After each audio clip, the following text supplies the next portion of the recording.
देखो आप लोग वहां बैठे हो, वो गेट के पास है, ठीक है, इसलिए कोई दिक्कत उक्कत होता है तो दिमाग लगा के उधर से खाली कर दिया करो।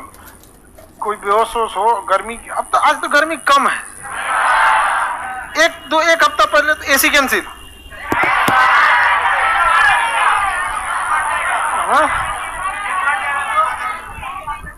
गर्मी आने वाला है, ठीक ठीक ठीक लग जाता है।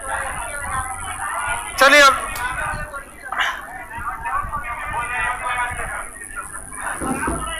आप लोग जो ऑफलाइन वाले लड़के हैं लोग, ये आप लोग ना बहुत पहले आके पूरा कैंपस हिला के रखे रहते हैं, तो इतना पहले क्यों चले आते हैं आप लोग? हाँ बाबू, आई कार्ड आप लोग अपना अपना रख लीजिएगा लोग। अब अनडिसिप्लिन हो रहा है इसलिए वो चेक होगा आप, ठीक है। आप में से जो भी रसीद मिला होगा आपका अपना एडमिशन का, वो स्लिप रखिएगा आप लोग। बहुत अनडिसिप्लिन करने लगते हैं आप लोग। ऑनलाइन वाले का ऑनलाइन दिखता है। बैठ जाओ बाबू। देखिए इससे पहले क्लास में हम आपको क्या बताए थे, एस्ट्रोनॉमी हम बहुत हद तक कंप्लीट कर दिए थे। उतना ही था, आपको उतने बहुत पढ़िएगा। 3 क्लास हुआ था, 3 क्लास में एस्ट्रोनॉमी का क्वेश्चन नहीं छूटना चाहिए। क्वेश्चन पूछे ना, हम लोग 10 मिनट में क्वेश्चन निपटा देते हैं और उसके बाद से फिर हम आगे बढ़ेंगे। हाँ,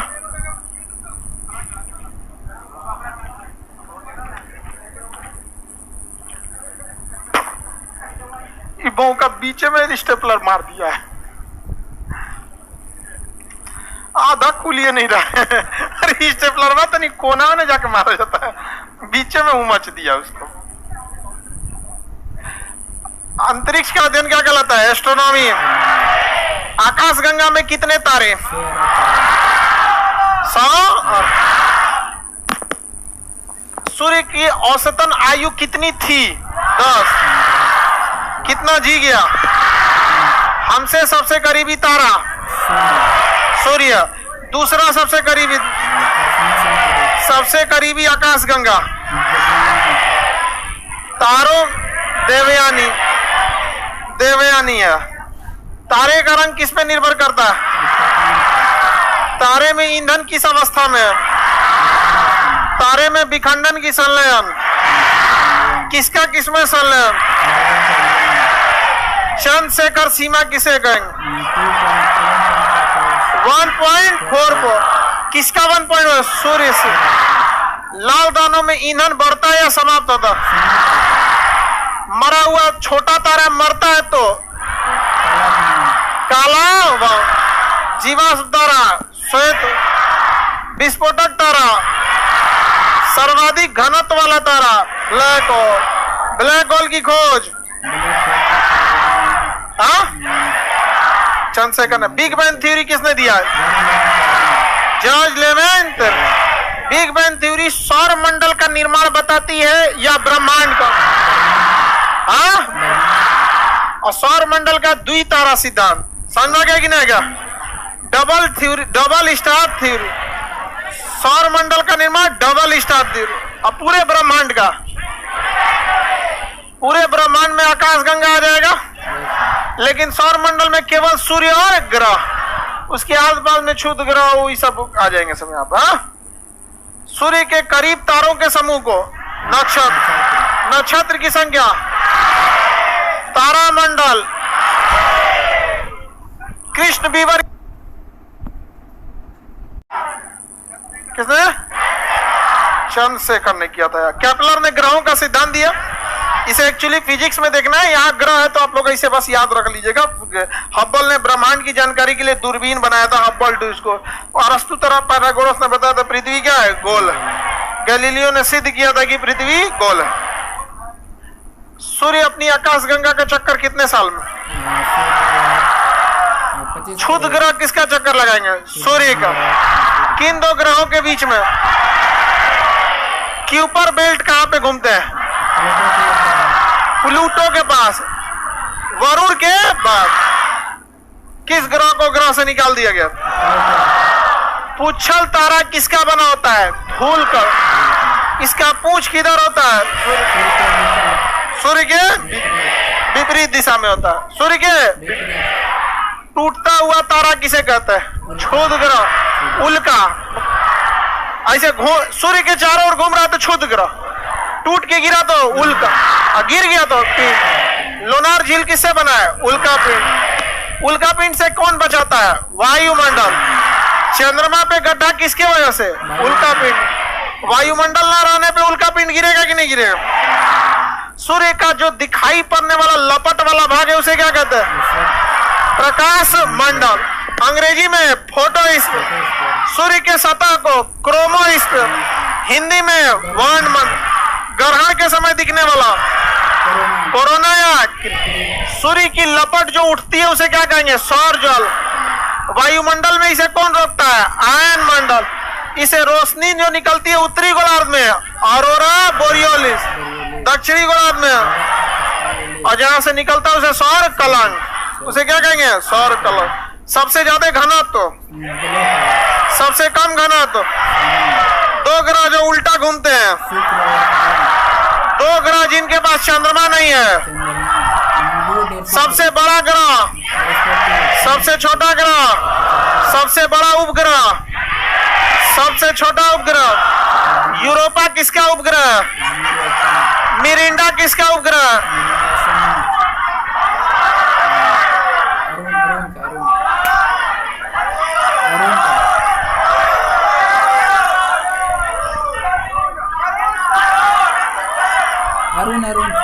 मिरिंडा उपग्रह किसका है?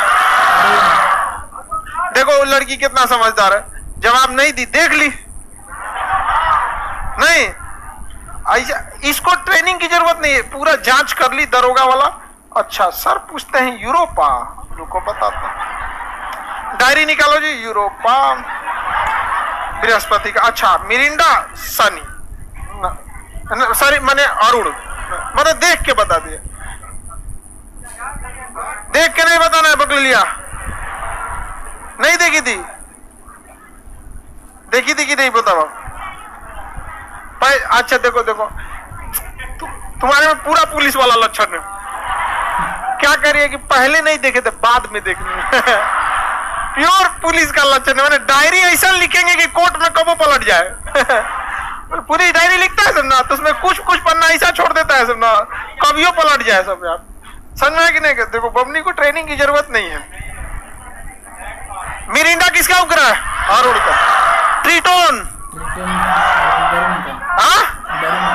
लास्ट में वरुण, वरुण जो है ना लास्ट में Varun. Triton. Neso, Miranda, Mimas, Mimas Shani, Titan, Dione, Mimas, Titan, Europa, Himalia, Europa, Ganymede, Deimos. चंद्रमा का अध्ययन, सेरेनोलॉजी। अधिकतम चंद्रमा कितना %? कितना? 50? 59%, 57 बोल रही थी। 50? चंद्रमा के पीछे वाला भाग, sea of tranquillity, sea of tranquillity, वहां पे एक तो शांति का सर, वहां एक मैदान है मारिया का मैदान। सूर्य सॉरी चंद्रमा कितने दिन में घूर्णन? 27। अब परिक्रमा भी, यह लक्षण किस ग्रह में? शुक्र। 243 दिन में घूर्णन और लगभग 243 दिन में परिक्रमा। सबसे जल्दी सूर्य का परिक्रमा, सबसे देर में, और सबसे गर्म ग्रह, सबसे ठंडा ग्रह, लेटा ग्रह, आधुनिक ग्रह, भोर का तारा, वैक्यूम क्लीनर, छल्ला वाला ग्रह, हरा ग्रह, लाल ग्रह, वैक्यूम क्लीनर। किस ग्रह के बाद क्यूपर बेल्ट? किन दो ग्रहों के बाद क्षुद्र ग्रह? धूमकेतु का पोंछ किधर होता है? सूर्य के विपरीत दिशा में। याद है जी आप लोग को? ठीक है, समझ में गया कि नहीं गया? चंद्रमा जब पृथ्वी के करीब आ जाता है तो उसे अपभू या उपभू? उपभू। जब दूरी बढ़ जाता है अप।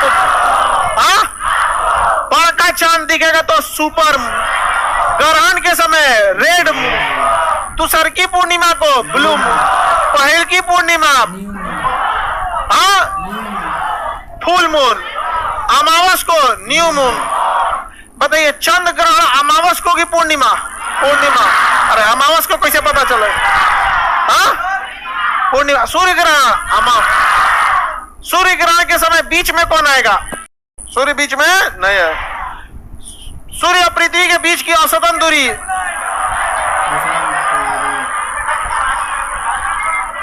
औसतन दूरी 15 करोड़ किलो, 15 करोड़ की। याद है जी आप लोग को? हाँ याद है ना?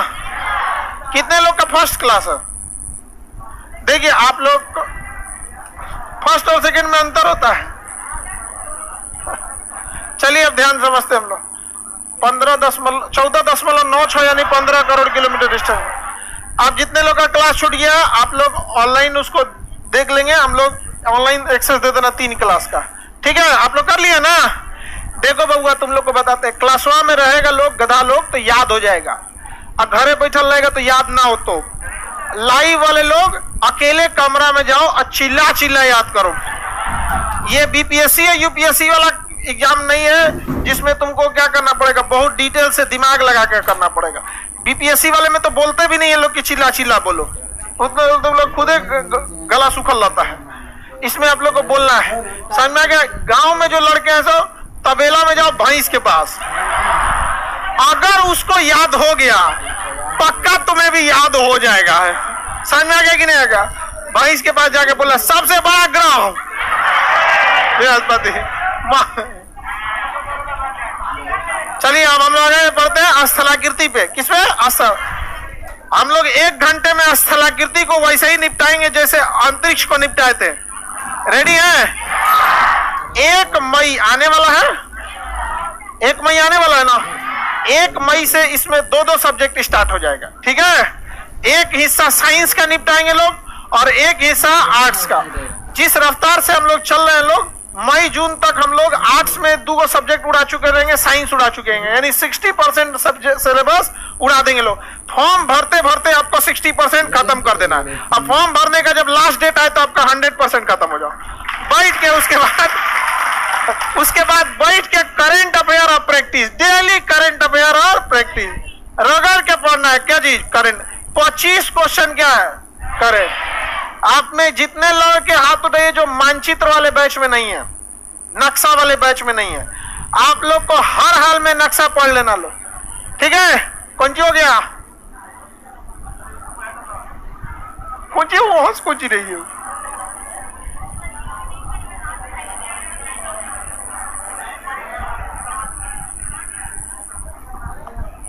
तो तुम उसका जबरदस्ती हाथ उठवा रही है। उठाइए, ढकेल दो उसको। और तुम छोटकी देखो वो बात जो बोले मान लेना, नहीं तो धो देगी 1-2 हाथ तो धंस जाओगी यहीं। चलिए अब ध्यान से समझते। आप लोग को ईमानदारी से बताते बाबू, देखिए 25 क्वेश्चन तो करंट घींच घास के इधर उधर मिला। कुछ लोग करंट को क्या करते हैं ना, इकोनॉमिक्स से जोड़ते हैं। और मान के चलिए कुछ करंट ऐसा होता है ना जो इकोनॉमिक्स टाइप का लगेगा, लेकिन एग्जैक्टली वो रहता है करंट। समझ में आ गया? अब करंट भी पूछेगा। अब करंट को तो कई लोग पॉलिटी से जोड़ दे। अगर पूछ दे कि यूएन महासचिव सबको चेंज किए, तो आप तो उसे करंट अफेयर घुसाने के लिए घसीट के लेके चल जाइए, पॉलिटी से पूछा है, इसका तो कोई और छोर नहीं होता है। तो आपका ये हो गया। 15 से 20 क्वेश्चन आपका करम फुटल रहेगा तो 15 को मैप से पूछेगा। कितना हो गया? 40, 30 पूछ दिए, 30 है। तुमको एक पश्चिम लग रहा है, वो तनी दूर नहीं दिख रहा था।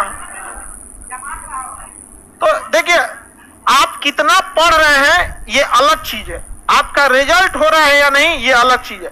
आपको क्या लगता है पटना में 6-6 साल से लड़का रखा हुआ है, 6-6 साल।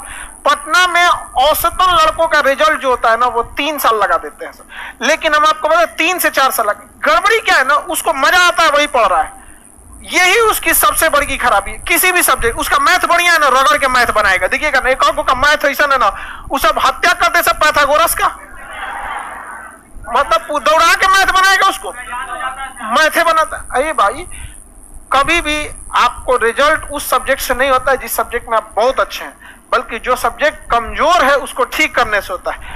उस लड़के का रिजल्ट हो जाएगा जो ये ना कह सके कि मेरा कौन सब्जेक्ट कमजोर है।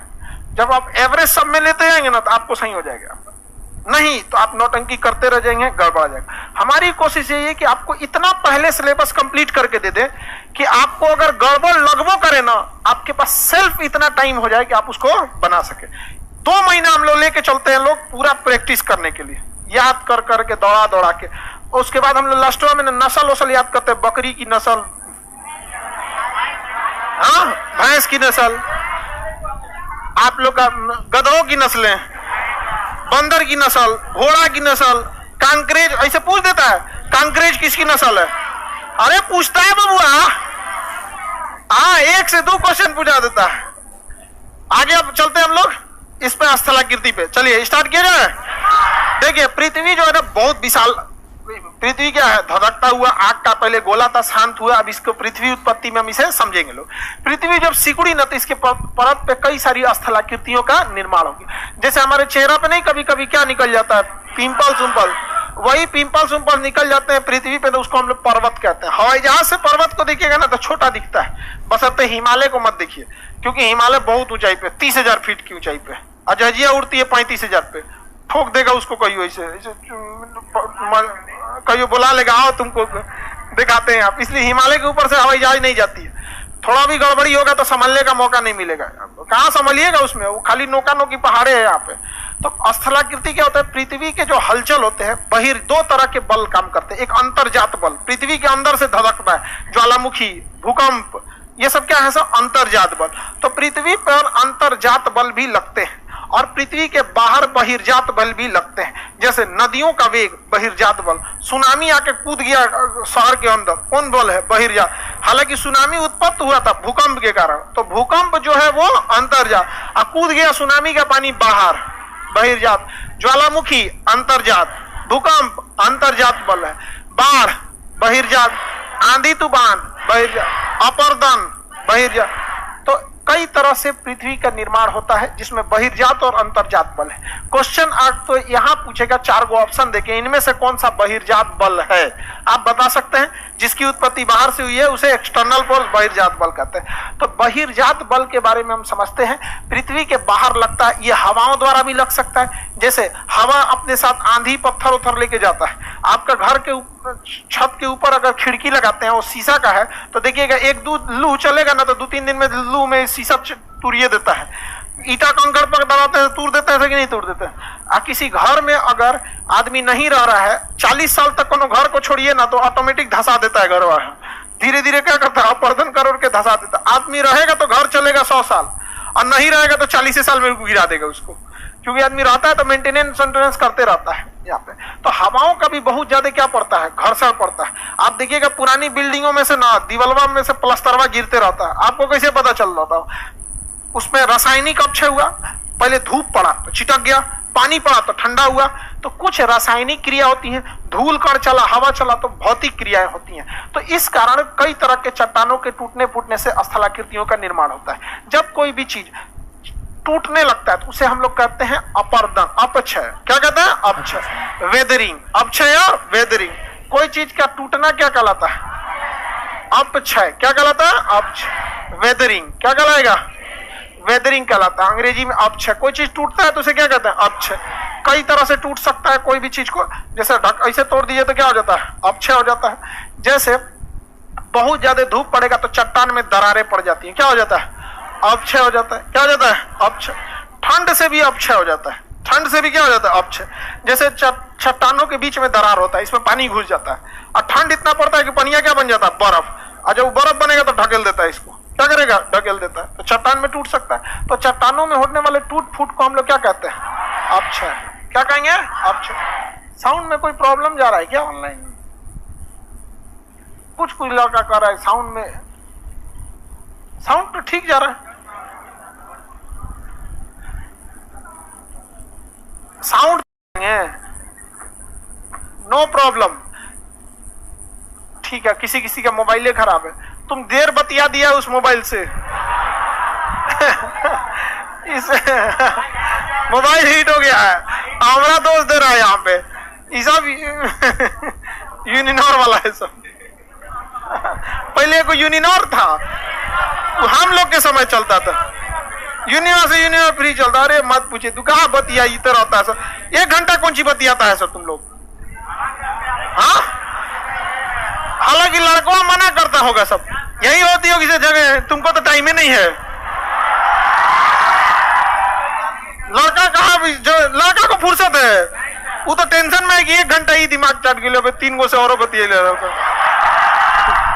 कचरा होता है सर लड़का, लड़की लोग भरोसा मत कीजिएगा लोग। चलो आप ध्यान से समझते हैं। अपक्षय किसे कहते हैं? चट्टानों का टूटना अपक्षय। किसके वजह से? तापमान की वजह से टूट सकता है, दबाव की वजह से टूट सकता है। एक चट्टान दूसरे पे गिर जाएगा तो क्या हो जाएगा? अपक्षय हो जाएगा। क्या हो जाता है? अपक्षय। अपक्षय 2 तरह से हो सकता है, भौतिक अपक्षय जैसे तापमान या फिर दबाव। एक पत्थर ऐसे गिरेगा ना तो रास्तों में 20 गो पत्थर को तूर के चल जाएगा, तो क्या है? भौतिक अपक्षय। रासायनिक अपक्षय भी हो सकता है, रसायन केमिकल से भी क्या हो सकता है? टूट सकता है। तो चट्टानों के अपक्षय से भी स्थलाकृतियों का निर्माण होता है, टूट फूट से भी स्थलाकृतियों का क्या होता है? निर्माण होता है। अपक्षय समझ में आ गया कि नहीं आएगा? अपर्दन, अपर्दन, अपर्दन को कहते हैं इरोजन। क्या कहेंगे? इरोजन। इरोजन का मतलब क्या होता है? घिसावट। नदी जब चलती है तो घिसते रहती है, नदी के चलने से जमीन क्या हो जाता है? घिस जाता है, और घिस के मिट्टी काट के आगे बढ़ जाती है। उत्तराखंड में देखिएगा ना, इतना ना घिस दिया कि उलट पलट दिया को गाँव लेके चल जाता है, वहां पे बहुत तबाही बताते हैं। तो घिसावट को क्या कहते हैं? अपर्दन। घिसावट को सबसे ज्यादा अपर्दन नदियां करती हैं, सबसे ज्यादा अपर्दन नदी करती है, सबसे ज्यादा अपर्दन। हवा अपर्दन कम करती है, हवा क्या करती है? अपर्दन कम करता है। हवा ज्यादातर अपर्दन जो करेगा वो मरुस्थलीय क्षेत्र में करेगा। कहाँ करेगा? मरुस्थल। किसी चीज को रगड़ देना क्या कहलाता है? अपर्दन। रगड़ते हैं अपर्दन, इसी को कहते हैं घिसावट। आप सुबह सुबह जो ब्रश करते हैं वो क्या करते हैं? अपर्दन। क्या करते हैं? अपर्दन करके धक्के रगड़ते रहते हैं ना, वो क्या है? अपर्दन है। कोनो अपक्षय भी करता है, अपक्षय बंदे क्या? कूच लेना, उसे क्या कहेंगे? अपक्षय। एक हो गया अपर्दन, एक और निक्षेपण। निक्षेपण, निक्षेपण को डिपोजिट, डिपोजिट कहते हैं, जमा कर देना। क्या कर देना? जमा कर। ब्रश किए तो क्या है? अब दतुअन समझो, दतुअन। दतुअन में सबसे पहले अपक्षय किया जाता है, दतुअन लेकर कूचा जाता है पहला, समझा क्या? हुमच के दतुअनवा को क्या करता है? कूचता है, तो क्या है वो?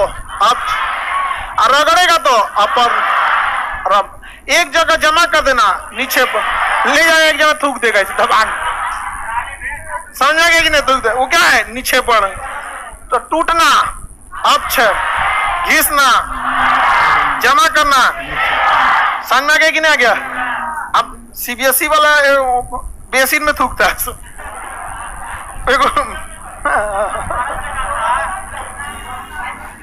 कौन सी बोलता है? टकला। चलो, अरे उसको बेसिन बोलते हैं, फूटा घैला नहीं रहेगा था कहेगा। चलो ध्यान से समझो। अब आप देखिएगा तो निक्षेपण हमेशा गड्ढे वाले स्थान पर होता है। आपके गांव में भी कोई गड्ढा वाला जगह होगा ना, तालाब, तो देखिएगा कोनो गढ़ा गुड़े तो 10 घर का पानी वही गढ़ावा में जा रहा है। क्या हो रहा है? वो निक्षेपण। पोखरा वोखरा में क्या होता है? निक्षेपण। क्या होता है? नीचे। और पानी बहता है तो अपर्दन, और दबाव लग गया तो कितनी क्रियाएं? 3। अपक्षय, अपर्दन, नीचे। अंतर्जात या बहिर्जात? बहिर्जात। क्या ये? सबसे ज्यादा अपक्षय, अपर्दन और निक्षेपण नदियां करती। नदी के रास्ते में बड़का बड़का पत्थर आता है ना, तो लेके चलती है सब वहां पे, और उलट पलट के दूसरे के एक पत्थर में लड़ा के दूसरा बार फोड़ देती है, तो क्या हो गया? अपक्षय। और छोटका छोटका को रगड़ के तूर देती है अपर्दन। और घाट पे ले आके बालू जमा कर देती है, नीचे पर।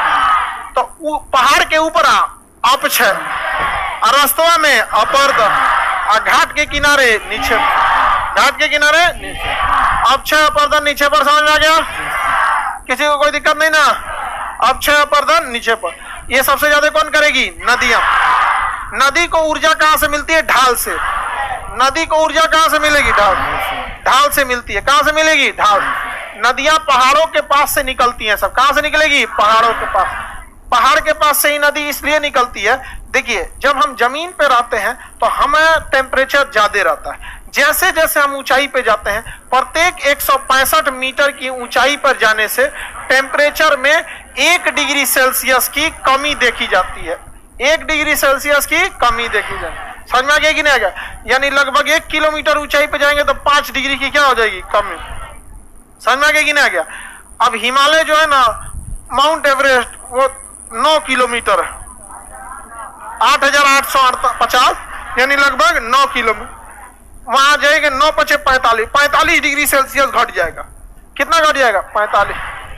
सोचिए, अगर हम लोग का टेम्परेचर 45 डिग्री है ना निचवा, हिमालय यहाँ से हाइट पे जाएंगे तो कितना घट जाएगा?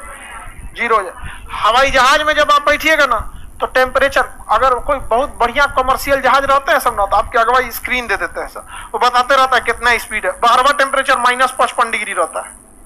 हाँ, 12वां -55 डिग्री सेल्सियस। मर जाएगा आदमी, बाहर दरवाजा खोल दे तो ट्रेन की तरह जम जाएगा। इसे कोनो झाके के जाए जम गया यहाँ पे। अरे सबको ले जाएगा वो, कोनो वो अकेले थोड़े जाएगा, वो सबको लेके चल जाएगा वहां पे। तो बाहर का टेम्परेचर कितना रहता है? -55, -55 से -60। चलिए अब ध्यान से समझिए, जब हम ऊंचाई पे जाते हैं तो टेम्परेचर में गिरावट आती है। गिरावट आने का रीजन क्या है? हम जब पृथ्वी पे रहते हैं तो हमारा अपना शरीर का टेम्परेचर और अगल बगल के टेम्परेचर को लेके रखता है। आप सबके शरीर का टेम्परेचर 37 डिग्री सेल्सियस है, 37 से 38 डिग्री हो गया है। समझ में आ गया कि नहीं गया? अब इतना टेम्परेचर एक साथ काम कर रहा है, जरा देखिए तो, ये हजारों लड़के, 4-5 हजार लड़के का शरीर का टेम्परेचर 37 डिग्री सेल्सियस, तो पूरा क्लासरूम को गर्म कर दिया।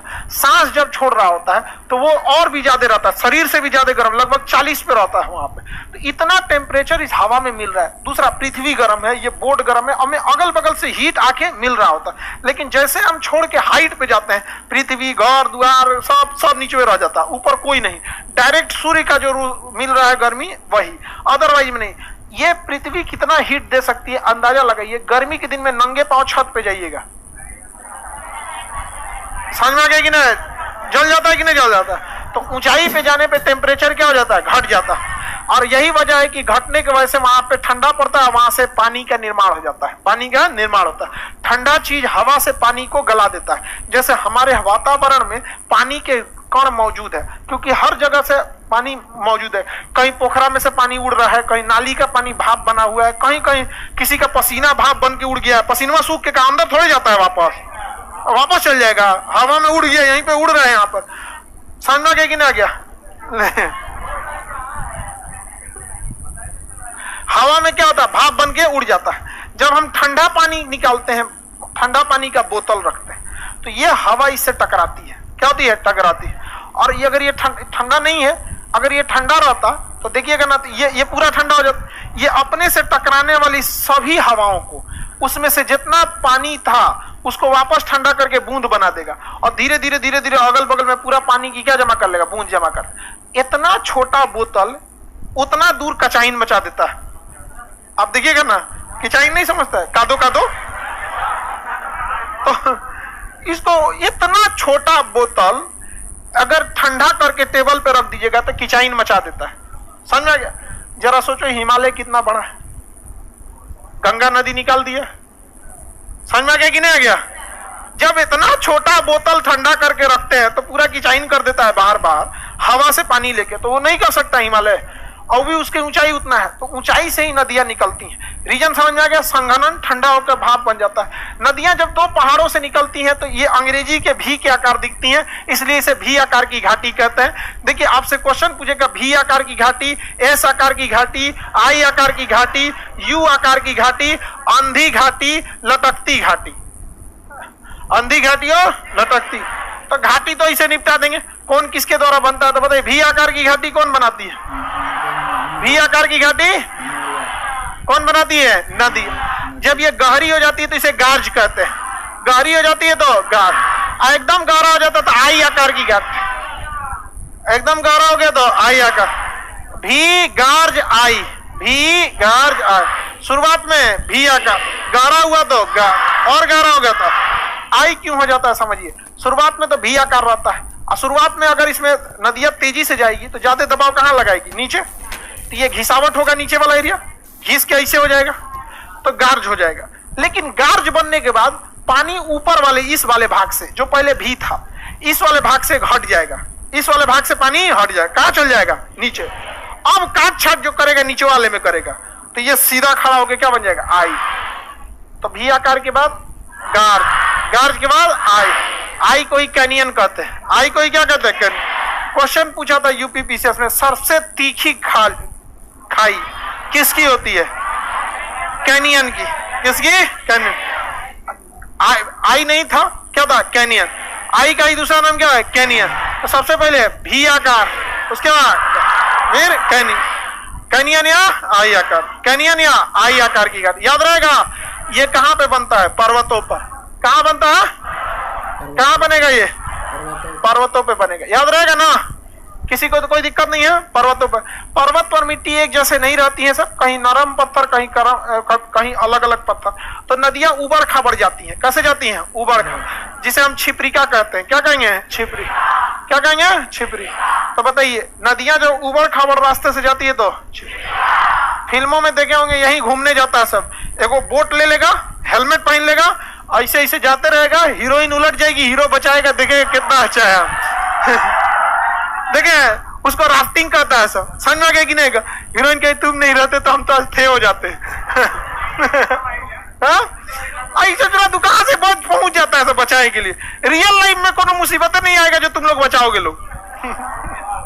समझ में आ गया? उस फिल्म में रहता है। आप छिपरी का समझ में आ गया कि नहीं गया? किसी को कोई दिक्कत? बताइए, पहाड़ों के बीच में आई का दूसरा नाम उबड़ खाबड़। उबड़ खाबड़। अच्छा, पहाड़ से नीचे गिरेगा तो झरना। पहाड़ से नीचे गिरेगा तो झरना। पहाड़ के नीचे झरना। कुछ जानवर जो होते हैं सब, पक्षी, इससे झरना के पिछुआ अपना घोंसला बनी ले रहता है सब। झरना इसे गिर रहा है ना, तो पिछुआ तो खाली जगह रहेगा, उसके पिछुआ कुछ कुछ घोंसला बनाया था। बाज ओज इसे पहाड़ पे रहता है सब, बाज वगैरह। घर द्वार में नहीं रहेगा सब बाज वगैरह। आगे बढ़े, बहुत मनबड़ जीव होता है बाज।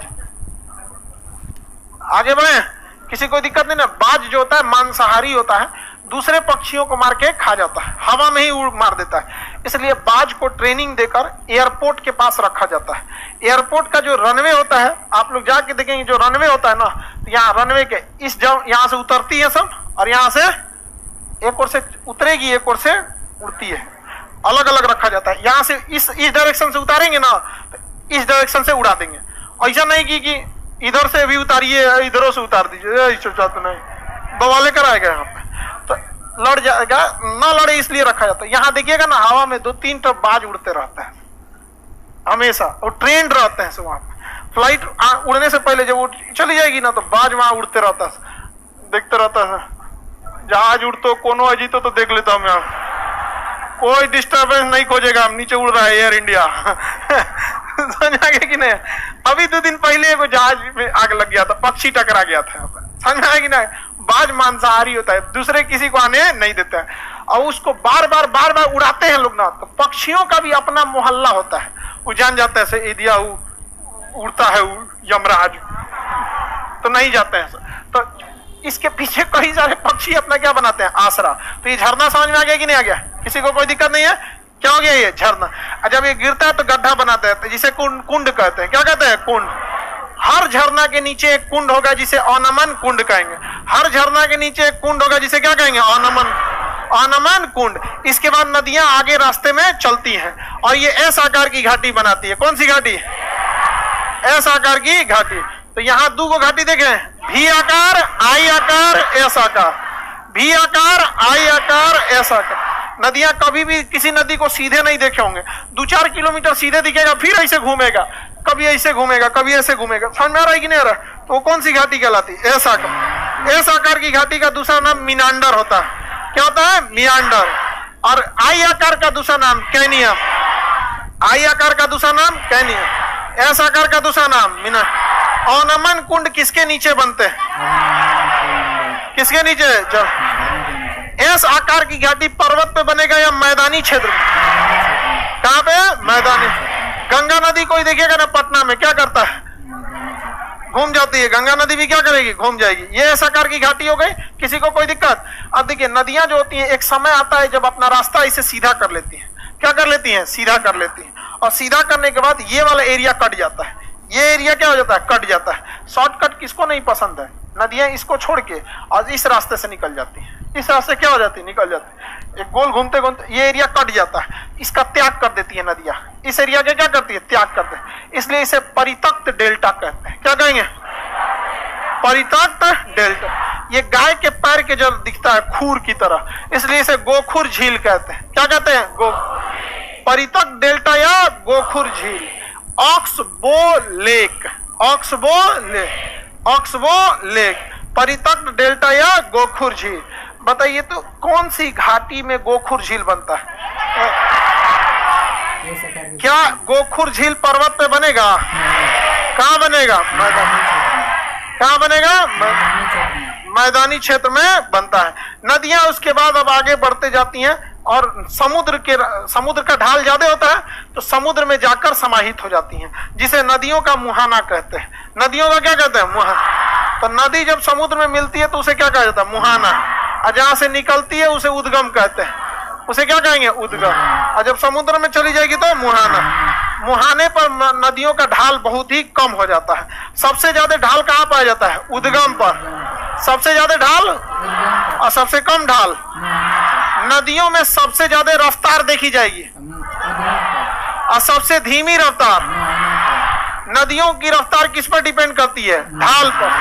ढाल को भूगोल की भाषा में प्रवणता या ग्रेडियंट कहते हैं। प्रवणता या ग्रेडियंट। क्वेश्चन कहेगा नदियों को शक्ति किससे मिलती है, ढाल भूल जाइए, प्रवणता या ग्रेडियंट, प्रवणता या ग्रेडियंट। ढाल को ही हिंदी में क्या कहेंगे, प्रवणता, प्रवणता कहते हैं। आगे बढ़े, नदियां जब समुद्र के पास जाती हैं तो यहाँ पर इतना इनका स्पीड कम हो जाता है कि अपने साथ लाए गए कचरा को यहीं जमा कर देती हैं।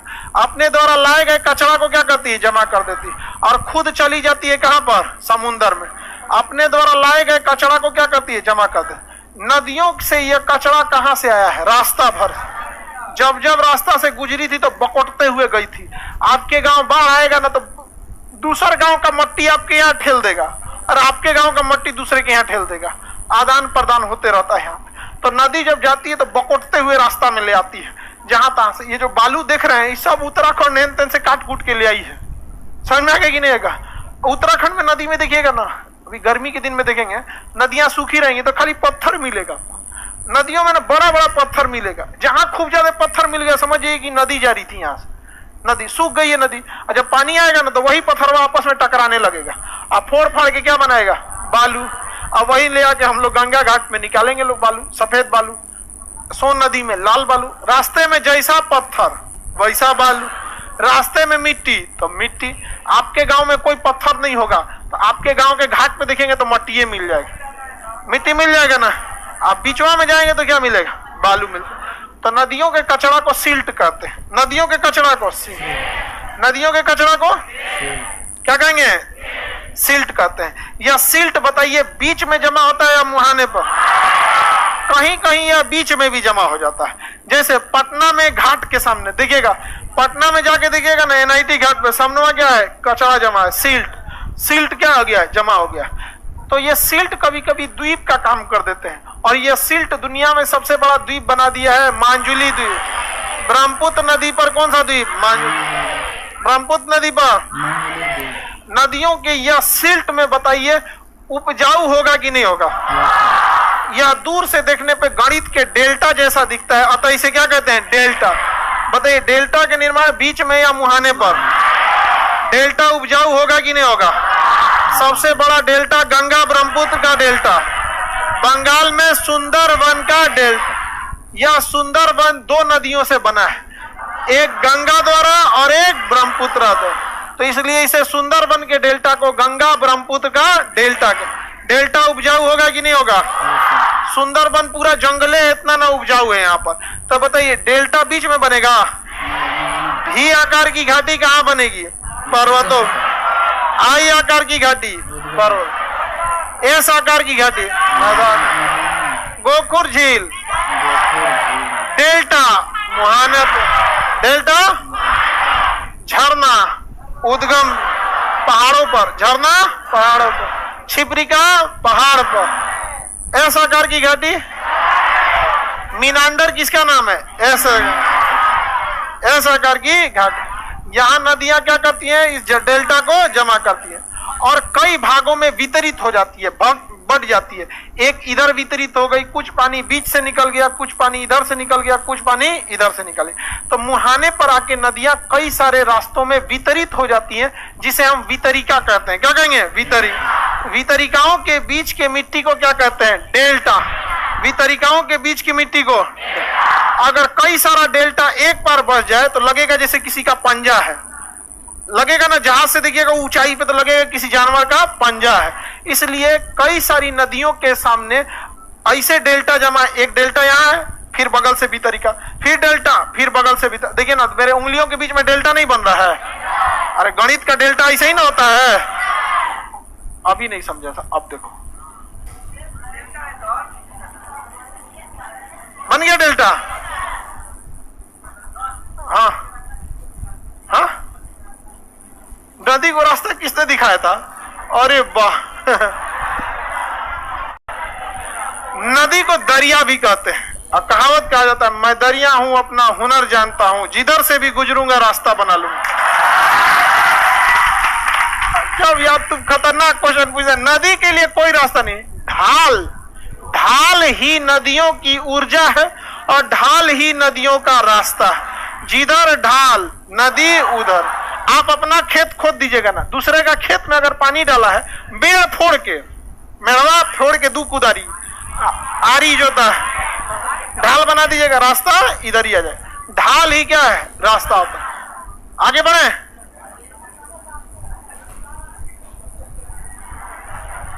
आगे बढ़े।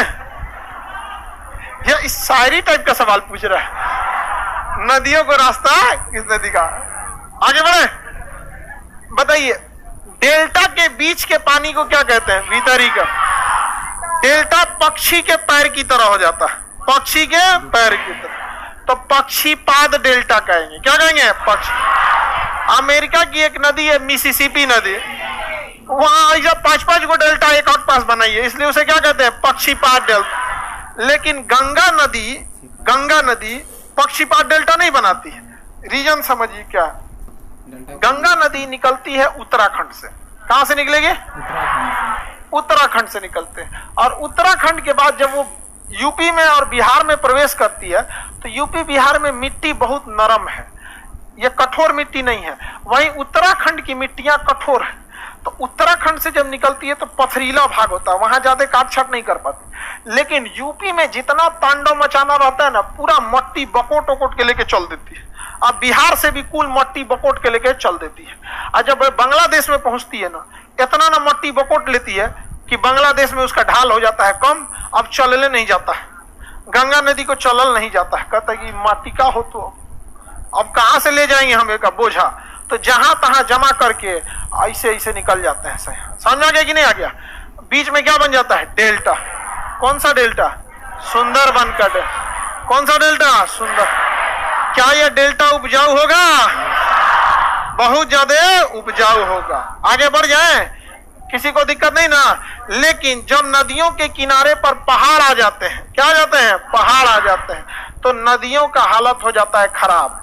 अब नदियों के पास दो रास्ते, या तो पहाड़ काट दो, या तो ये कचरा जो लेके आए थे लेके जाए, दो ये रास्ता। अब या तो इस पहाड़ को काट दे, और नहीं तो ये जो कचरा लेके आई है, ये कचरा को समुन्द्र में गिराए और जाए। तो बताइए, इस बुढ़ापा में नदी के लिए कौन सा सही है? कचरा ढकेल के फेंको, समुन्द्र में कचरा को क्या करो? गिरा दो, पहाड़ कटेगा इनसे।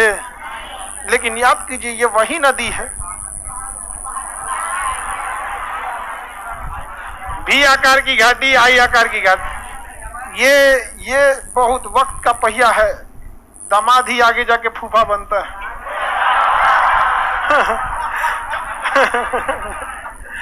सोचो कितना ज्यादा शेयर मतलब गिर जाता है वैल्यू उसका। यहाँ पे शुरुआत में दामाद को तो लोग बड़े ध्यान से रखता है। यहाँ पे कहीं टहलने जाता है तो घर के 4 आदमी जाता है, कोनो कुछ कह मत दे। नहीं, साथे जाता है सब यहाँ पे, और तो और हर कर लेते, दिख कहाँ गई हो, कोनो कुछ बोल मत दे। हाँ, कौन जा रहा है? चलिए आगे। तुम लोग कौन चीज देखते रहती है उधर? बकलोलिया से किसी का भी आओ, तुमको देखने का जरूरत है। देख रही है कौन गया इसमें से। हमको लगता है ये सब जल्लाद का वेट करती, कम से कम वो तो चल जाए। हाँ, जल्लाद तुमको अभी नहीं वेट करना है, तुमको एकदम बढ़िया को चौपट करना है। हाँ, इसके बाद हाँ एकदम एकदम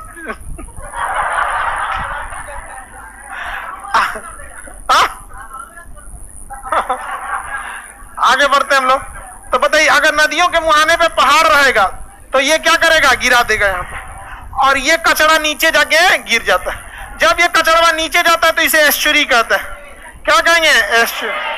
ज्वार नद, हिंदी में ज्वार, अंग्रेजी में एस्चुरी, अंग्रेजी में एस्चुरी। याद रहेगा ना? बताइए, यहाँ पे एक पहाड़ है जिसका नाम है पश्चिमी घाट। क्या नाम है? पश्चिमी। इस पश्चिमी घाट से यहाँ निकलती है नर्मदा और ताप्ती, नर्मदा और ताप्ती। बताइए, ये पहाड़वे काट के निकल रही है, पहाड़वे के बीच में तनी सा रास्ता था, उसी में से निकल रही। तो क्या यह डेल्टा बना पाएगा? अपना डेल्टा कहाँ ले जाएगा? कहाँ पे? समुद्र। तो उसे क्या कहेंगे? एस्चुरी। बताइए, नर्मदा ताप्ती डेल्टा बनाएगी? क्यों? एस्चुरी बना। पहाड़ है, क्या है? पहाड़, इसलिए वो डेल्टा नहीं बना पाती है, बल्कि क्या बना देती है? एस्चुरी। अब देखिए, यहां से एक नदी जाती है गोदावरी। गोदावरी नदी के एक साइड में पहाड़ है, दूसरे साइड में पहाड़ नहीं है। तो जिधर पहाड़ है उधर का कचरा समुंदर में, और जिधर पहाड़ नहीं है उधर का कचरा डेल्टा। तो गोदावरी नदी एस्चुरी भी बनाएगी, डेल्टा भी। एस्चुरी और डेल्टा दोनों बनाने वाली नदी, केवल एस्चुरी बनाएगी, सबसे बड़ा डेल्टा बनाएगी गंगा नदी। सबसे नदी बताइए, सबसे बड़ा डेल्टा बनाने वाली नदी, डेल्टा नहीं बनाने वाली नदी, डेल्टा एस्चुरी दोनों बनाने वाली। और इसी का एस्चुरी सबसे बड़ा है। सबसे बड़ा एस्चुरी गोदावरी, सबसे बड़ा डेल्टा गंगा का। डेल्टा एस्चुरी दोनों बनाएगी गोदावरी, डेल्टा न बना के केवल एस्चुरी नर्मदा ताप्ती। एस्चुरी से कोई फायदा है? क्या चीज है जी? ये डिस्टर्ब कर रहा है इसको, तो डिस्टर्ब कर देता है। आगे बढ़े। डेल्टा और एस्चुरी में क्या अंतर है? देखो इस गधा को।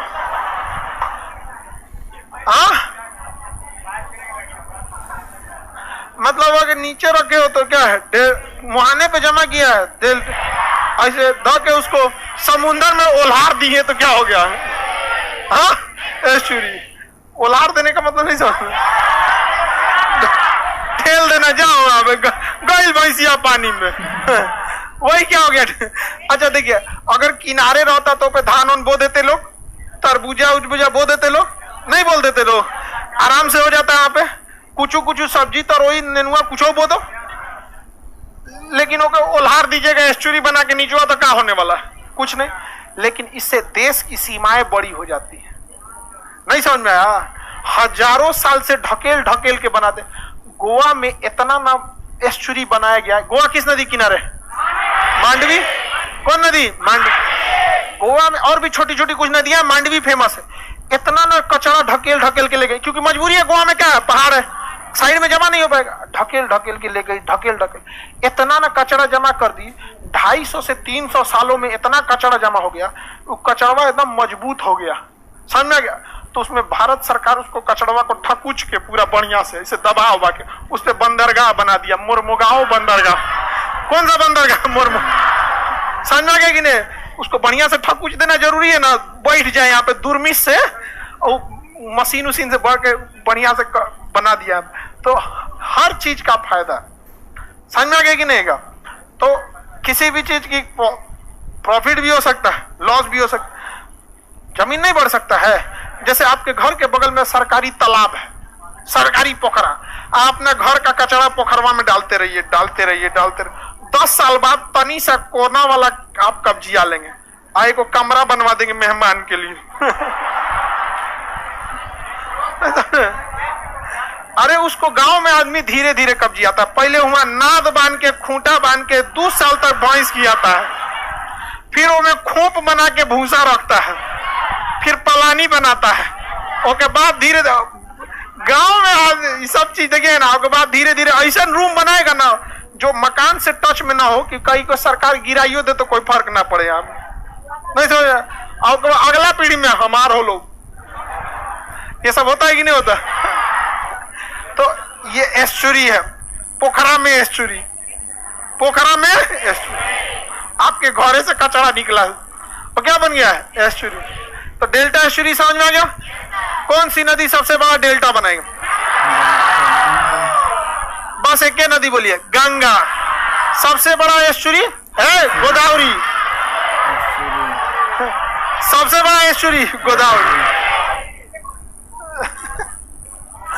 सबसे बड़ा एस्चुरी गोदावरी, सबसे बड़ा डेल्टा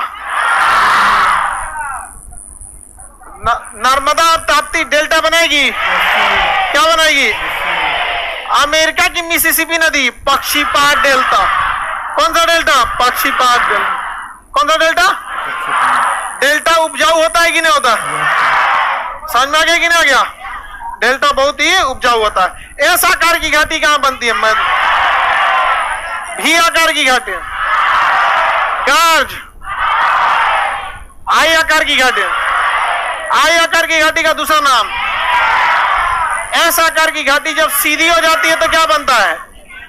एस आकार की घाटी सीधी हो जाए तो क्या बने? गोखुर झील। कौन सा झील? गोखुर झील। कौन झील?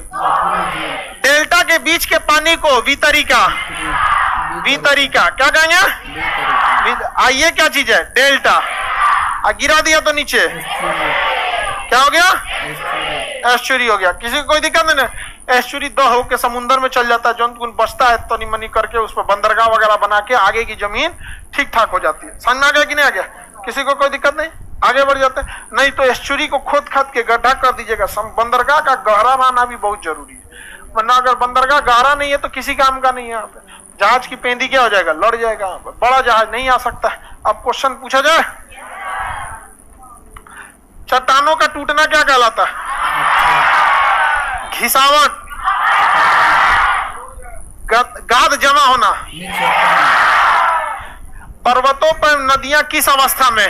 युवा अवस्था। अब मुहाने पर वृद्धावस्था, और मैदानी क्षेत्र में प्रौढ़ावस्था।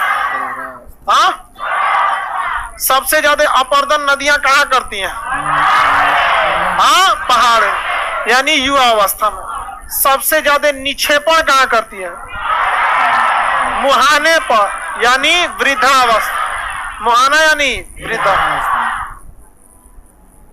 कटोरा नुमा उबड़ खाबड़ आकृति को क्या कहेंगे? छिबरिका। पहाड़ों के बीच से निकलेगी नदी तो उसे क्या कहेंगे? भीयाकर। सबसे गहरी घाटी आयत। एस आकार की घाटी सीधा होने पे क्या बनाती है? नदियों के कचरा को क्या कहते हैं? गाद या सिल्ट। गाद या सिल्ट, गाद या डेल्टा किसका बना होता है? गाद या सिल्ट का। सबसे बड़ा डेल्टा किस नदी का? डेल्टा का नाम सुंदर। अगर नदियों के बीच में सिल्ट या कचरा जमा हो जाए तो द्वीप। सबसे बड़ा नदी द्वीप मांजुली द्वीप। कौन सी नदी? पक्षीपात डेल्टा। हाँ, मिसिसिपी। मांजुली द्वीप किस राज्य में? मांजुली द्वीप किस नदी पर? हाँ, ब्रह्मपुत्र। ब्रह्मपुत्र और गंगा के संयुक्त डेल्टा का नाम? सबसे बड़ा डेल्टा। डेल्टा जब नदियों में समुद्र में गिरा देती है तो उसे क्या कहते? सबसे बड़ा एस्चुरी किस नदी द्वारा? नर्मदा और ताप्ती। डेल्टा या एस्चुरी? डेल्टा के बीच से निकलने वाली पानी की धारा को क्या कहेंगे? क्या कहेंगे? वितरिका कहेंगे। वितरिका। एस्चुरी से सागर का तट बढ़ता या घट जाता? सबसे बड़ा एस्चुरी किस नदी का है? वह नदी जो वर्तमान में गायब हो गई है, सरस्वती। कौन नदी? दुकान जमीन के अंदर ही चल गई, उसे कहेंगे भूमिगत। कौन सी नदी भूमिगत हो गई है? भूमिगत होने वाली नदी। निपटा दिए इसको। अब पानी के अंदर जमीन के अंदर कौन नदी चली गई? सरस्वती। अब जमीन के अंदर चलते हैं, देखिए जमीन के अंदर पानी कहाँ जा सकता है? जहां पर बलुई मिट्टी रहे, तो बलुई मिट्टी जो होती है भंस जाता है। बलुई मिट्टी की खराबी क्या है? भंस जाएगा। लेकिन कहीं कहीं मिट्टी चूना पत्थर होता है, किसी किसी मिट्टी में चूना की मात्रा होती है। तो हमेशा याद रखिएगा, मिट्टी हमेशा एक जैसा नहीं रहेगा। यहाँ की मिट्टी कुछ और रहेगी, उतना दूर की मिट्टियां कुछ और हो जाएगा।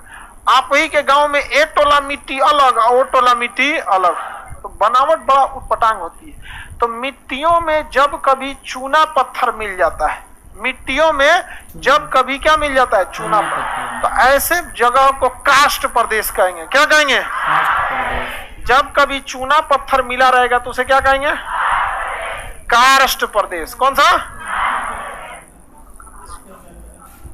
काष्ठ प्रदेश। चूना पत्थर वाले को क्या कहेंगे? काष्ठ। तो क्या पूरा जमीन में चूना का होगा? हाँ, चूना होगा, कहीं मिट्टी होगा, कहीं पत्थर होगा। चूना मिट्टी पत्थर मिक्स हो जाएगा। क्या हो जाएगा? मिला हुआ रहेगा। बारिश जब होगी तो क्या पत्थर गलेगा? बालू गलेगा नहीं, इधर उधर हो जाएगा, गलेगा नहीं। लेकिन चूना अच्छा जो गल के पनिया के साथ चल जाएगा दूसरे टोला, और वहां हो जाएगा गढ़ा। वहां क्या हो जाएगा? गढ़ा हो जाएगा कि नहीं हो जाएगा? तो वहां गड्ढा हो सकता है। तो जिसे हम लोग रंध्र कहते हैं। क्या कहते हैं? रंध्र, या उसे कुबाला कहेंगे। क्या कहेंगे? कुबाला। या फिर डोलाइन कहते हैं। क्या कहेंगे? डोलाइन। डोलाइन वो छिद्र का साइज डिपेंड करता है। जैसे मान के चलिए किसी जगह पे मिट्टी है, वहां पे चूना पत्थर कहीं कहीं पाया गया, तो बारिश होगा। जैसे पूरा गांधी मैदान समझिए, इतना बड़ा गांधी मैदान या बड़ा सा गांधी मैदान, क्या पूरे गांधी मैदान में चूना होगा? थोड़ा कहीं कहीं होगा। जहां छोटा छोटा होगा चूना वो गल जाएगा, छोटा छोटा रहेगा तो उसे क्या कहेंगे? रंध्र। क्या कहेंगे? रंध्र। साइज में थोड़ा बड़ा रहेगा तो कुबाला। क्या कहेंगे? कुबाला। एकदम बड़का बड़का जहां पाया जाएगा डोलाइन। क्या हो गया? ये डोलाइन।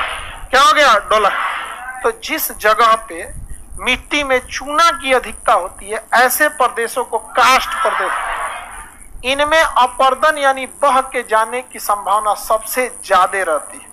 इनमें अपर्दन की संभावना सबसे ज्यादा रहती है, यानी बह के खिसक जाता है सबसे ज्यादा।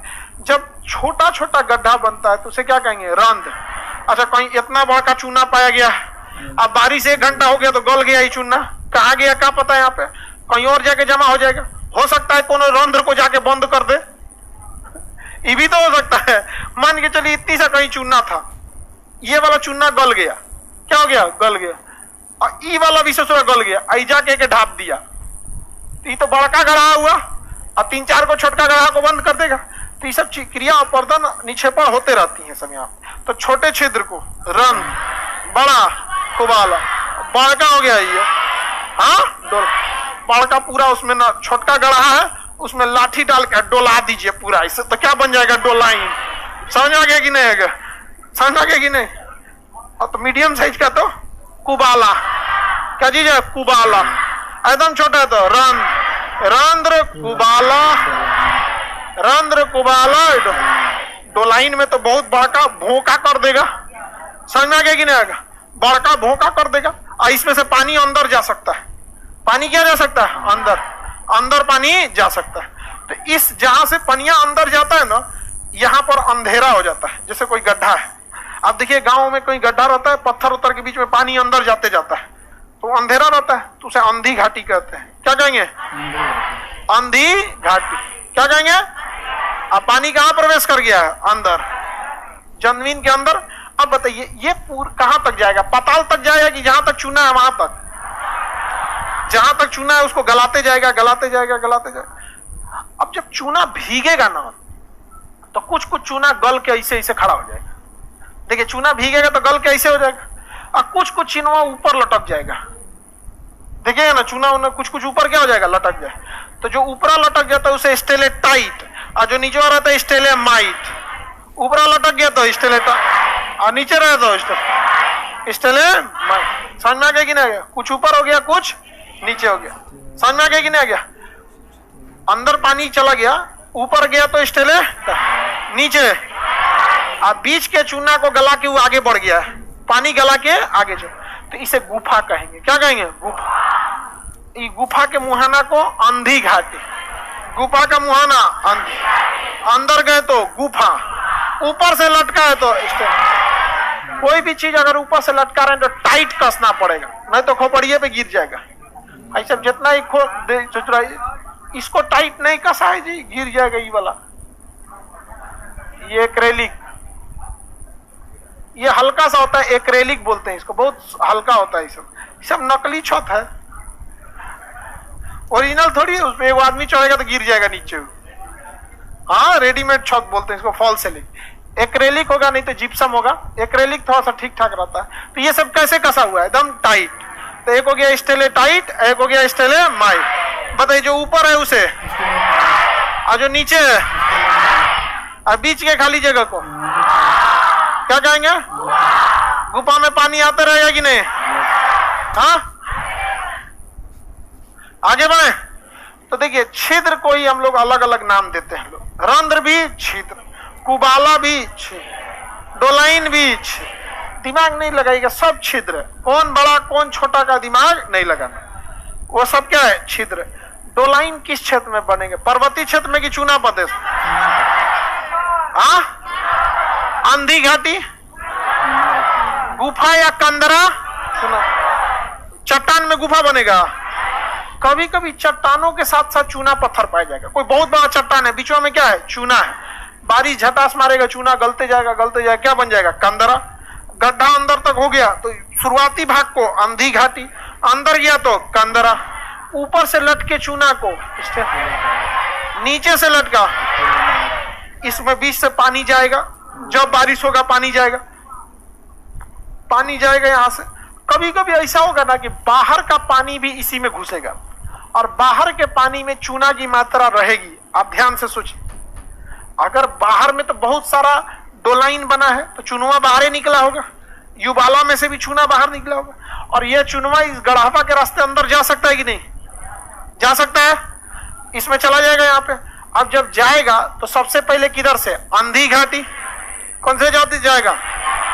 हाँ, अंधी घाटी। इसके होते हुए जाएगा। अब बताइए, ये ऊपर वाला, नीचे वाला, जब इसमें से पानी जाएगा और उस पानी में चूना की मात्रा रहेगी तो कुछ चूना स्टेलेटाइट में सटेगा और कुछ चूना स्टेलेमाइट। इसका नतीजा ये होगा कि स्टेलेटाइट धीरे धीरे नीचे की ओर आएगा और स्टेलेमाइट धीरे धीरे ऊपर की। फिर कुछ दिन बाद बारिश या एक साल बाद बारिश होगी तो स्टेलेटाइट और नीचे, स्टेलेमाइट और नीचे। एक समय ऐसा आएगा कि ससुरे सट जाएंगे सब। क्या बन जाएगा? सट जाए। तो उसे कंदरा स्तंभ कहते हैं। कंदरा मतलब गुफा, स्तंभ मतलब पिलर। कंदरा स्तंभ, कंदरा स्तंभ। तो ये क्या बना लेगा? कंदरा स्तंभ। क्या बना लेगा? क्या कंदरा स्तंभ बनने के बाद पानी आर पार हो जाएगा? हो जाएगा, आराम से हो जाएगा। घर में आपके एगो पिलर दिया जाता है तो क्या आर पार नहीं हो जाते हैं? अरे पिलरवा पतले ना होता है, उसके दाहिने से पानी जा सकता है, उसके बाएं से जा सकता है। एक क्लासरूम में एगो छोटा सा पाइप का पिलर है, देखो तो है कि नहीं है? क्या उसमें क्लास आर पार नहीं हो जाते हैं लोग?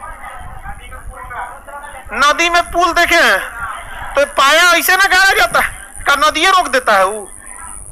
समझ में गया? तो आप लोग की गलती नहीं, आप 2D सोचते हैं और ये है 3D। समझ में आ गया कि नहीं? इतना चौड़ा अगर गुफा है, इतना चौड़ा गुफा है और उसमें एगो कंदरा बन जाए, मान के चलिए ऐसे, इतना चौड़ा गुफा है और उसमें बीच में से एगो कंदरा आ जाए, बीच में से कंदरा आ जाए, तो चौड़ा गुफा के अंदर अगर एक कंदरा आ भी जाता है, पानी इधर से निकल जाएगा, पानी इधर से, और एक समय आएगा पनिया इस पे चोट मारेगा। समझ में गया? अभी गरियाएगा पनिया को, चोटा हम चट्टान के नहीं बने हैं रे जो ढकेल रहा है हमको, थोड़ा चोट से नहीं गिरेंगे, गल के भस जाएंगे हम।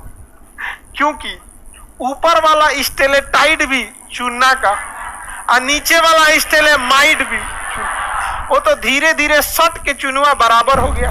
अब बगल से पानी इधर से जा रहा है, बगल से पानी इधर से जा रहा है, लेकिन जब जब पानी गुजरेगा इसके बगल से, इसको रगड़ रगड़ काटेगा कि नहीं? नहीं काटेगा। तो एक समय आएगा पानी आके इसको काट देगा और ढकेल के इसको क्या करेगा, गिरा देगा। और जब गिराएगा तो ये भौंस जाएगा। ये क्या हो जाएगा, भौंस, जिसे पोलजे कहते हैं। क्या कहते हैं, पोलजे। भौंस गया तो पोलजे। किसी को कोई दिक्कत नहीं, भौंस गया तो पोलजे। अब जब भौंस गया तो इसमें चूना भी है। अब भौंस गया तो धीरे धीरे बारिश होगा तो इसमें मिट्टी भी मिक्स हो जाएगा। तो पोलजे चूना का होता है। पोलजे किसका होता है, चूना। लेकिन एक समय आता है जब पोलजे पूरी तरह भौंस जाता है तो उसमें मिट्टी, पानी, बालू, धूल, कण सब मिल जाते हैं। तो उससे एक नए किस्म की मिट्टी बनती है, जिस मिट्टी को टेरा रोसा कहते हैं। क्या कहेंगे, टेरा रोसा। कौन सी मिट्टी, टेरा। और यह टेरा रोसा मिट्टी जो होती है कॉफी की खेती के लिए अच्छी होती है। तो कॉफी के लिए सबसे अच्छी मिट्टी, कॉफी के लिए सबसे अच्छी टेरा रोसा मिट्टी किससे बनती है, पोलजे से। जब कभी भी चूना पत्थर का कोई गुफा है, धंस गया तो पोलजे, धंस गया तो उसके गुफा के अंदर का एंट्री पॉइंट अंधी घाट। कौन सी घाटी, धंस गया तो पोलजे बनते टेरा रोसा बन जाता है। अगर मान के चलिए 2020 में भाषा है तो क्या बना है, पोलजे। 15-20 साल लगेगा, उसमें से धूल आएगा तो मिट्टी, उसमें कुछ धूल कण मिलाएगा, कुछ बालू मिलाएगा। धीरे धीरे होते होते क्या बनेगा, मिट्टी का निर्माण होगा। तो क्या बनेगा, टेरा रोसा। और वह टेरा रोसा किसके लिए, कॉफी के लिए ज्यादा होता है। समझ में आ गया कि नहीं आ गया। कॉफी जो होता है ना, इंडिया में कॉफी एक स्टेटस देखा जाता है। कॉफी पीने वाला अपने आप को थोड़ा सा अलग समझता है। समझ में आ गया कि नहीं। कहीं जाइएगा कहिएगा ना, चाय नहीं मुझे कॉफी चाहिए, कैपेचिनो। हाँ, अरे उसमें दुकान वैरायटी आता है, कैपेचिनो। अरे एक से एक आते हैं कॉफी में, वैरायटी देखोगे तब कहोगे। वो कॉफी की एक बहुत बड़ी कंपनी है, कॉफी बेचती है, उसका चीन चुरैन है। हाँ, उसके बोतलवा में देखना चुरैन बना रहता है। अब खूब अच्छा कॉफी बेचता है वहां पे। हाँ, चुरैन किस में बना रहता है पता नहीं, कौन, हमको कंपनियां का नाम नहीं याद है, लेकिन उनके डिब्बा पे चुरैन बनल रहता है, हरियर रंग। तो कॉफी जो होता है स्टेटस का सन। आप किसी को कहिए चाय पी रहे हैं तो उसको लगे नॉर्मल आदमी है। समझ में आ गया कि नहीं। ऐसे कहेगा, क्या कहेंगे, कॉफी, उसको कहेगा अच्छा आदमी है, बढ़िया आदमी है। कहेगा कुछ नहीं तो कहेगा बहुत लीजेंड है इंसान, कितना बीजे, कुछ नहीं ना, हम कुछ नहीं, बस। समझ में देखना, बड़ा आदमी को देखोगे ना, अपने आप बुलाइएगा किसी भी बड़े, कोई बहुत कुछ खाए पिएगा नहीं, वहां घर जाकर अपने खाएगा, ठीक है, उसको मेंटेन करने को दिक्कत। दूसरा आदमी अच्छा नॉर्मल को बुलाइएगा तो हुमच के खाएगा, बुराई करके जाएगा, चाय में चीनी कम था, चीनी। हाँ, अच्छा कहिएगा और रोटी बना दे, नहीं ठीक है। तरी 40 डेसिबल से नीचे बोला तो मतलब अभी और देना है। नहीं समझा। तो ये सब तो भारत की परंपरा है। कोई मेहमान आएगा तो नाश्ता निकालिएगा तो मना करे, काहे नाश्ता निकाल रहे, नहीं होता है। हम लोग तो छोटे थे तो बस मनाते थे भगवान मेहमान कुछ छोड़े, और कई वो दलितर रहता छोड़वे नहीं करता था। अच्छा छोड़ देना चाहिए जी किसी को, बचपन में छोड़वे नहीं करता था कुछ। हाँ, अरे कुछ मेहमान तो पैसा नहीं देता था, और कुछ मेहमान अगर ज्यादा पैसा दिए तो मम्मी ले लेती थी। अजब हाल है। ये तो भाई बहुत गड़बड़ बात है यहाँ पे तो। चलिए समझ में आ गया आप लोग को। टेरा रोसा किससे बनता है, चूना पत्थर। अंधी घाटी चूना पत्थर। स्टेलेटाइट ऊपर से लटका चूना, तो नीचे से मधुमक्खी के छत्ता की तरह लटक गया तो स्टेलेटाइट, और नीचे से लटका तो सट गया तो कंदरा। बीच के खाली जगह कंदरा। कंदरा के स्टार्टिंग पॉइंट को अंधी घाट। कंदरा फंस गया तो पोलजे, फंस गया तो 10-15 साल बाद इससे जो मिट्टी बनेगी टेरारोसा मिट्टी किस चीज के लिए? हाँ बताइए, आंधी घाटी कहां मिलेगी? हाँ कास्ट प्रदेश में मिलेगी। किसी को कोई दिक्कत नहीं ना। भूमिगत जल द्वारा अवस्थाकृति चुना प्रदेश वाले क्षेत्र में पाए जाते हैं, जिसे कास्ट प्रदेश कहते हैं। यह जल बहुत ज्यादा सोखती है। कंदरा के ऊपर लटकी स्थलाकृति को क्या कहते हैं? स्टेलेटर। और नीचे लटकी स्थलाकृति, दोनों सट गया तो कंदरा स्थल। स्टार्टिंग पॉइंट को आंधी घाट, फंस गया तो पोलजे, मिट्टी को टेरारोसा। अब समुद्र द्वारा स्थलाकृति देख लेते हैं, इसको खत्म कर देते हैं आज हम लोग। एकदम रेडी है ना आप लोग? समुद्र में भी स्थलाकृति बनेगा कि नहीं बनेगा? हाँ बनेगा। समुद्र में स्थलाकृति का निर्माण मुख्य रूप से लहरों द्वारा होता है। समुद्र में स्थलाकृति यानी जो भी स्ट्रक्चर का निर्माण होता है किसके द्वारा होता है? किसके द्वारा? समुद्री लहरों द्वारा। समुद्र में भी कचड़े जमा रहते हैं कि नहीं जमा रहते हैं, जिसे हम सिल्ट या गाद कहते हैं। सिल्ट या गाद। समुद्री लहरें इन सिल्ट को क्या करती हैं? आगे ढकेलती रहती हैं। क्या करती हैं? आगे ढकेलती रहती हैं। और आगे ढकेलते ढकेलते एक समय आता है कि इस कचड़े को सामने ले आके जमा कर देती है।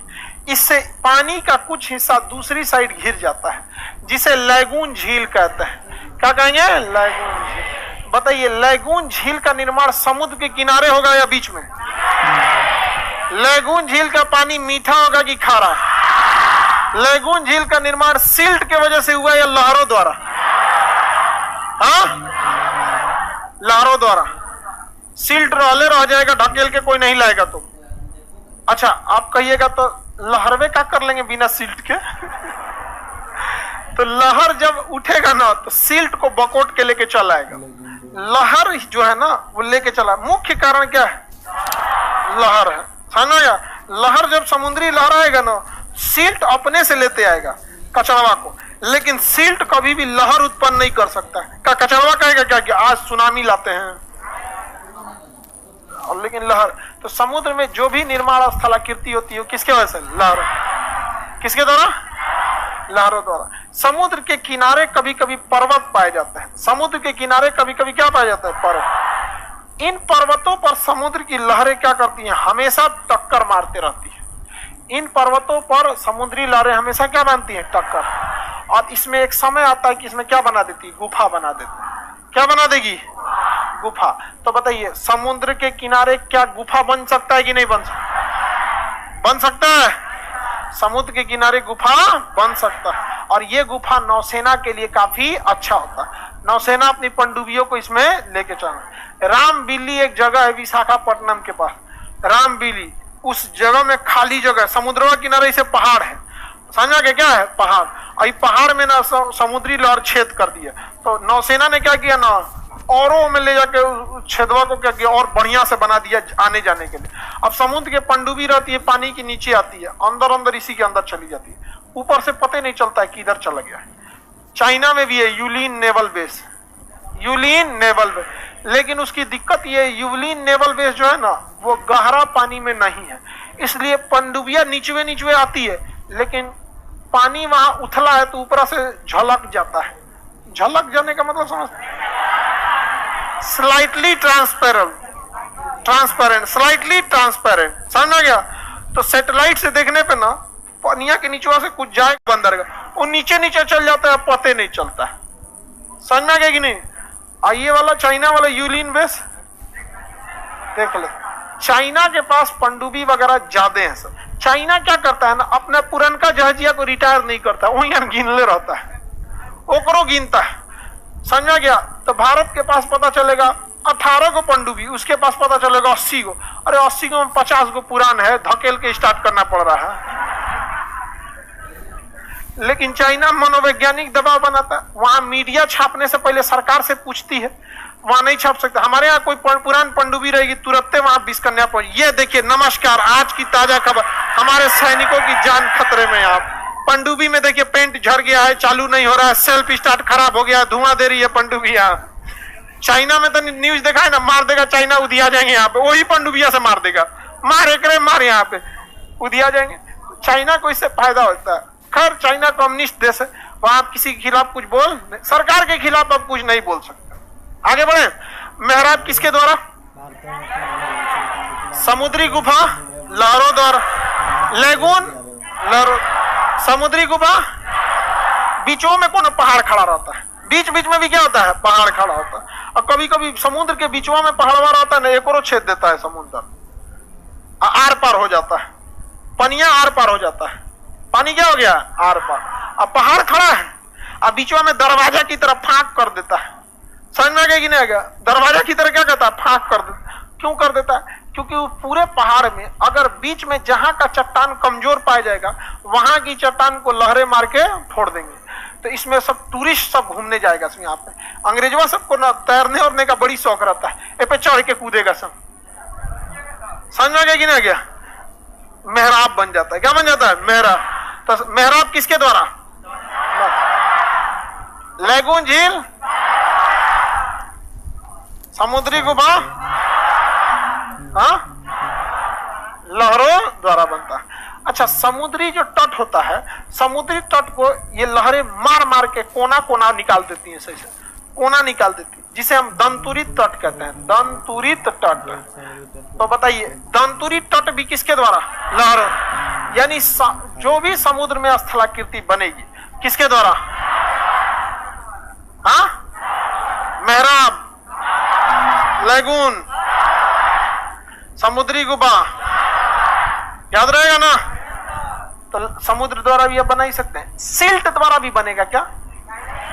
डेल्टा सिल्ट द्वारा बना है। डेल्टा किसके द्वारा बना है? क्योंकि वहां पे लहर अपना दम तोड़ दी थी। एस्चुरी लहरों द्वारा बना है, एस्चुरी ढकेल के गिरा दिया।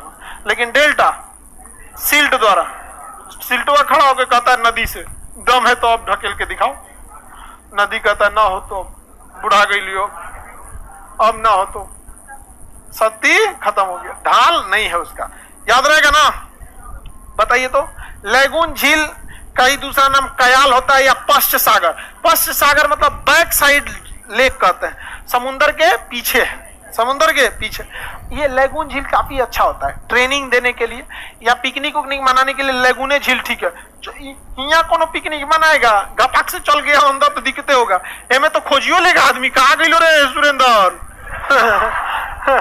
समझ आ गया कि नहीं? उसमें तो कभी कभी एक बार पर्यटकों का एक ग्रुप गया समुद्र में घूमने के लिए बीच उच पे, मगरमच्छ कभी कभी किनारे चले आते हैं। हालांकि नेट लगाया गया रहता है, लेकिन समुद्र में आप मगरमच्छ को नेट से रोकिएगा, कोनो कोनो खचरा होता है सब देख लेता है, सब किरने से निकलते हैं, घींच के लेके चल गया एक आदमी। हालांकि पर्यटक जगह जहां बनाए जाते हैं वहां काफी वार्निंग साइन दिया जाता है। अक्सर देखिएगा मुंबई या गोवा वाले जितने भी बीच हैं, गोवा में तो बीच के लिए ही फेमस है गोवा, पर्यटक वहां ज्यादा आते हैं, हमेशा कोनो न कोनो डूबल रहेगा, समुद्री लहरवा में चल जाएगा नहाने। इतना दूर पानी में, इतना दूर पानी में तो गए काम से आप। समुद्र का पानी आपके घुटना से नीचे रहेगा तो ढकेल के गिरा देता है, क्योंकि नल का पानी नहीं है। अच्छा मान के चलिए आपके घुटना पे कोई गिलास से पानी फेंक दिया, कोई असर पड़ेगा? एक बाल्टी फेंका तो असर पड़ेगा, एक ड्राम फेंक दिया तो भले वो घुटना के नीचे फेंकेगा, एक ड्राम फेंकेगा ना दहल जाइएगा। और समुंदर आता है ना, तो अगर घुटना बराबर है तो पूरा उतना दूर तक घुटने ढकेल देता है, इसे गिर जाइएगा, और गिरेगा तो चढ़ जाएगा पनिया ऊपर और लौट के लेके चल जाता है। चल चल चलने चले तुझे तारों के सर। सात समुंदर पार, लेकिन फिर लौटा देता है। कभी कभी क्या होता है, लौटा देता है, किसी किसी को नहीं लौटाता है हमेशा पे। 8 लहर के बाद समुद्र की छोटी छोटी 8 लहरें आती हैं। 8 लहर के बाद समुद्र बहुत पीछे हटता है, मतलब बाकी लहरों की तुलना में 100-150 फीट ज्यादा पीछे हट जाता है, और फिर थोड़ी देर में आता है।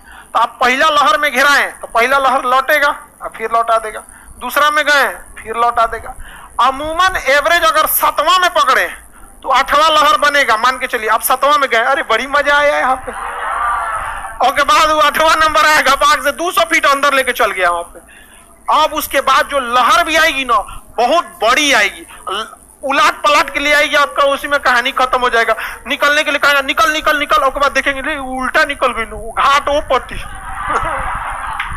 समझ में नहीं आएगा। वहां पे समुद्री लहरें बहुत ताकत, वो एक पेंडुलम हो जाता है। नहीं, एक औसतन 8वां या 9वां लहर क्या हो जाती है, थोड़ी तेज हो जाती है। बता सकते हैं ना? पोखरे ठीक है, आप लोग बताइए। समुद्री मेहराब, लैगून, झील, दंतुरी तट किसके द्वारा? पोलजे, पोलजे कास्ट प्रदेश, टेरा रोसा कास्ट, अंधी घाटी, युवाला, डोलाइन, बोलो बाबू। समुंदर का लहर क्यों लहर आ जाता है? आते रहता। पृथ्वी रुकी है कि घूम रही है?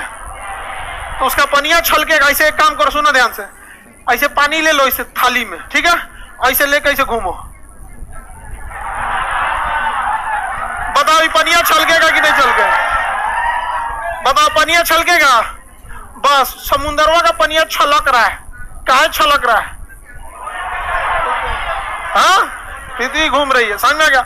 अच्छा, ऐसे घूमते घूमते अगर पृथ्वी पगला के उल्टा घूम गई, ज्यादा ही छलक जाएगा पनिया, समझ में आ गया? और जितना समुंदर के किनारे किनारे के बड़े बड़े शहर हैं, सब लोग तबाह हो जाएंगे। तो पृथ्वी का घूर्णन करना ठीक है, नियत गति से घूमे तो ही ठीक रहती है। अब देखते हैं हम लोग मरुस्थलीय क्षेत्र में बनने वाली स्थलाकृति। इसको याद रख लेंगे आप लोग फटाफट। ये दो याद हो गया ना? उसके बाद हिमनद और मरुस्थलीय क्षेत्र देख लेंगे। देखिए, मरुस्थल क्षेत्र में स्थलाकृति का निर्माण पवनों के द्वारा होता है। किसके द्वारा? मरुस्थल क्षेत्र में पवनों के द्वारा इसलिए स्थलाकृति का निर्माण होता है क्योंकि मरुस्थल में किसी का घर, मकान, पेड़ पौधा नहीं होता, तो पवनों के रास्ते में किसी भी प्रकार का रुकावट नहीं होती।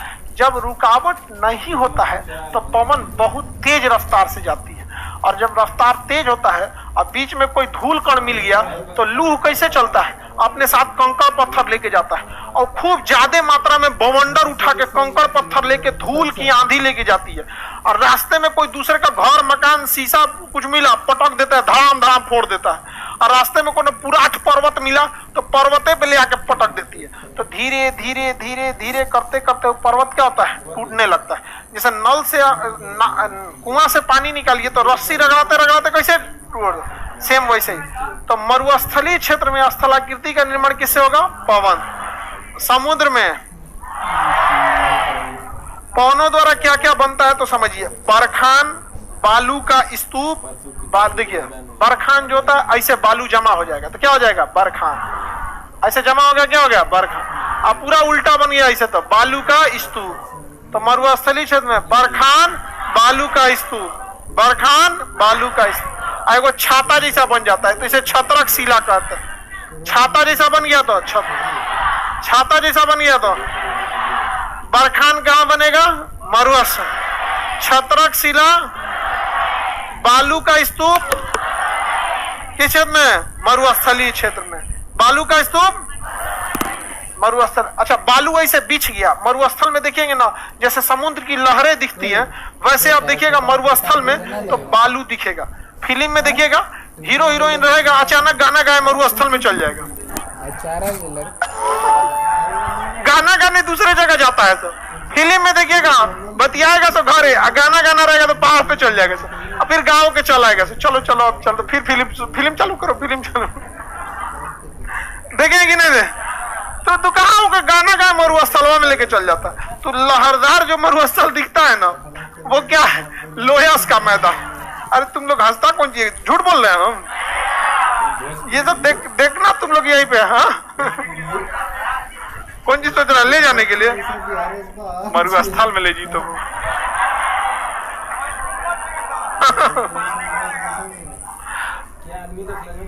आगे बढ़े। ऑनलाइन वालों को ध्यान नहीं दे रहे। बाबू तुमको गोदी में खिलाएंगे,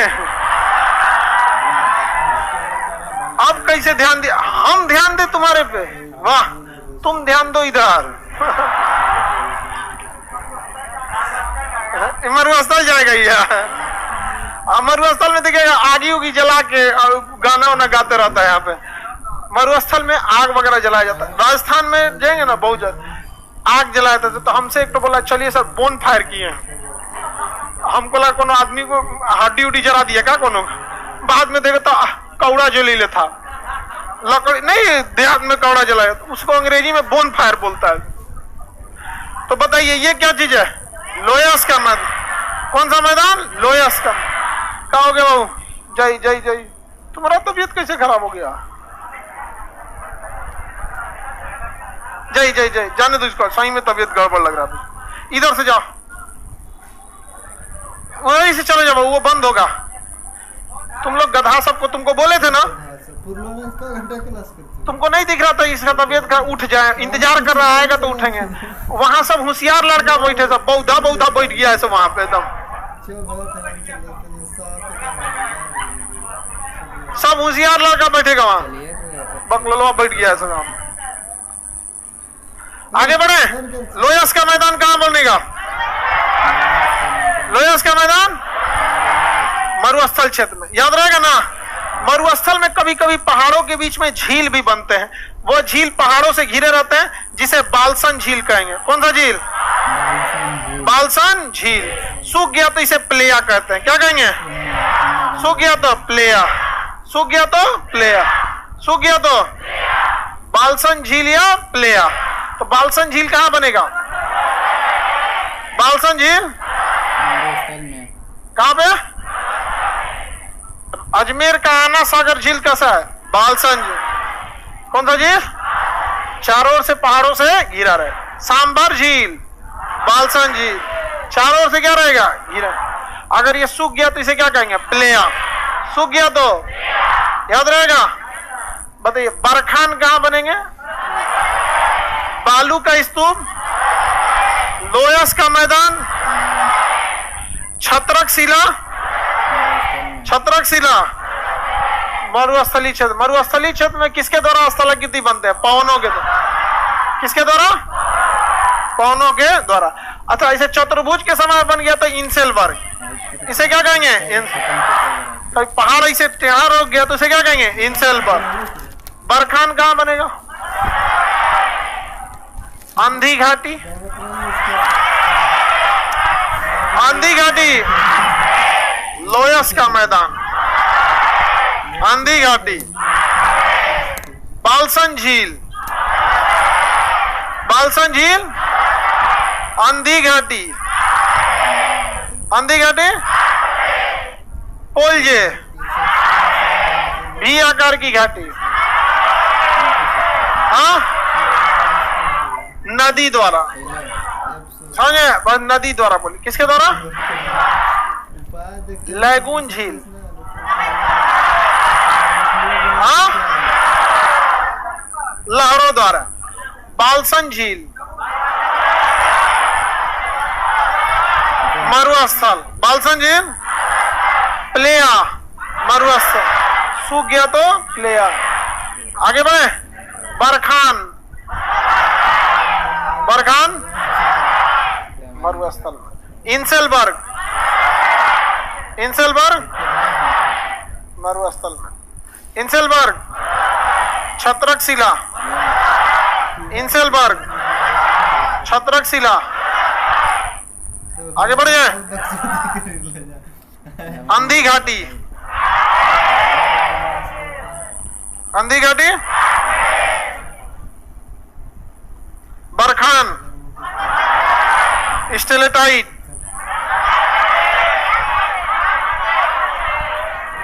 नदियां जब कचरा मुहाने पे जमा कर देती है तो उसे क्या कहेंगे? हाँ,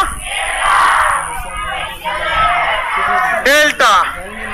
अच्छा, समुद्र में गिरा दी तो छिपरिका बोल रहे। कौन दुनिया में है जी?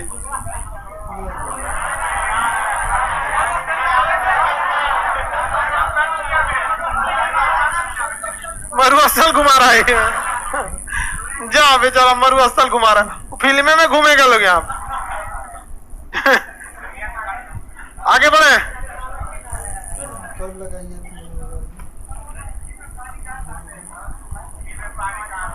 कभी कभी झील बहुत गहरा होता है ना, तो नीचे से पानी आ जाता है। आगे बढ़े। विश्व का सबसे बड़ा नदी द्वीप किस नदी पर है? ब्रह्मपुत्र नदी पर मांजुली द्वीप। ब्रह्मपुत्र नदी पर लैगून झील का पानी खारा या मीठा? पश्च सागर झील किसे कहते हैं? लैगून। केरल में इसे कयाल कहते हैं। क्या कहेंगे? कयाल। बरखान किससे बनेगा? आई आकार की घाटी, आंधी घाटी,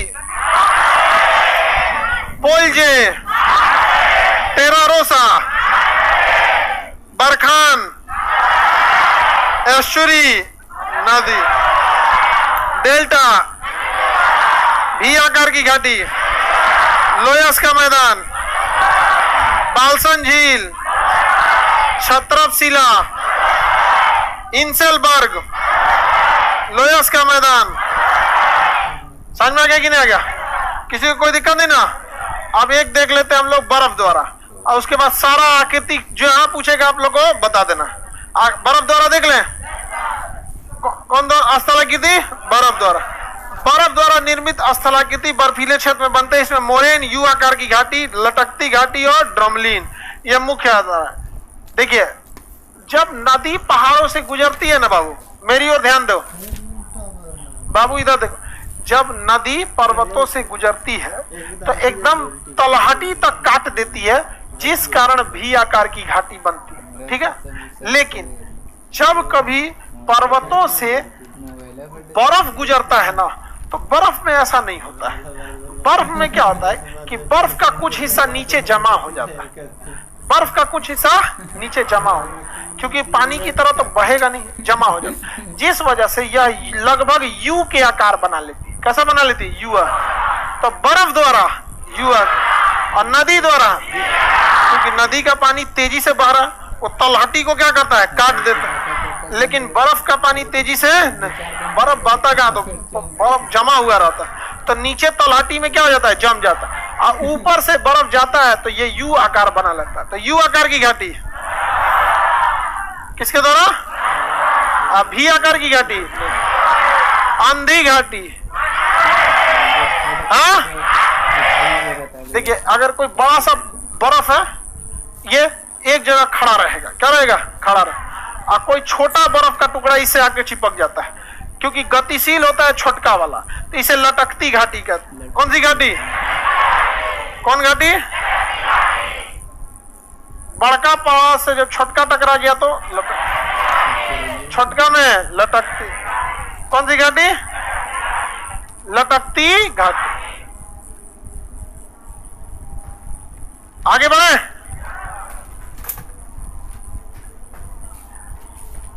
पीडीएफ कहां से मिलेगा? एप्लीकेशन में 2 दिन भटकोगे ना, पीडीएफ कहीं ना कहीं मिल जाएगा उसमें। ठीक है, एप्लीकेशन में जाइएगा, ऊपर क्लास होगा, पीडीएफ होगा, नोट्स होगा, तो आपका पीडीएफ सेक्शन में क्या मिलेगा? पीडीएफ मिल जाएगा। पीडीएफ सेक्शन या नोट्स सेक्शन में क्या हो जाएगा? में नोट्स में मिलता है। हाँ, अरे 1-2 बार इधर उधर भटकोगे तो मिल जाएगा। आगे बढ़े। किसी को दिक्कत? बताइए, बड़े पहाड़ से छोटा पहाड़ टकरा है तो? और ये बताइए, नदी में बनेगा तो कहोगे जी आपको? हाँ, बर्फ धीरे धीरे पिघल के पानी बन जाता है, धीरे धीरे। ऐसे बर्फ ऐसे घूमते घूमते नहीं चलेगा, कुछ दूर जाएगा, उसके बाद क्या हो जाएगा? पिघल जाएगा। आपको क्या लग रहा है इसको भी नदी तक ले जाए? वो बेचारा डेल्टा उल्टा सब बनाने के लिए सोच रहा है। खाना पीना खाओ बाबू, बहुत दुबला है बेचारा।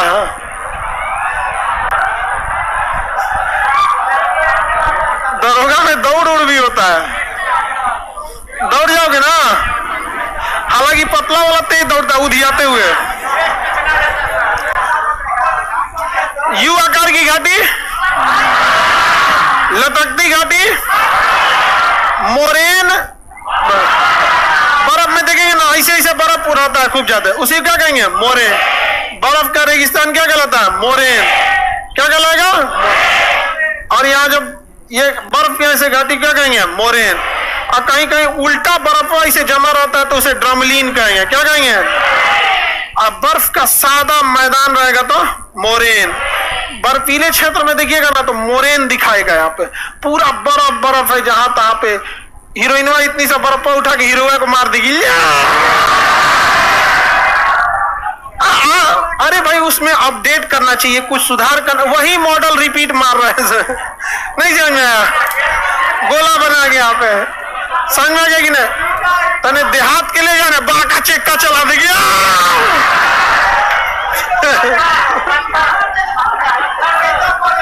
अरे पत्थर मारेगा जी कहता है। तो ऐसे बर्फ का बराबर मैदान है तो मोरेन, उल्टा नाद है तो ड्रमलीन, अब बहुत छोटे एक जगह है तो लटकती घाट, और पहाड़ों के बीच में तो ही सारी घाटी याद रहेगा। बर्फ का पहाड़ के पास से अगर समुद्र पाया जाता है, जैसे बर्फीले क्षेत्र में अगर समुद्र पाया जाएगा, नॉर्वे वगैरह में देखिएगा तो कहां पे नॉर्वे, तो वहां पे ना बर्फ भी पड़ता है, समुद्र भी है भयानक वहां पर। यूरोप किधर है जी, यहां देखिए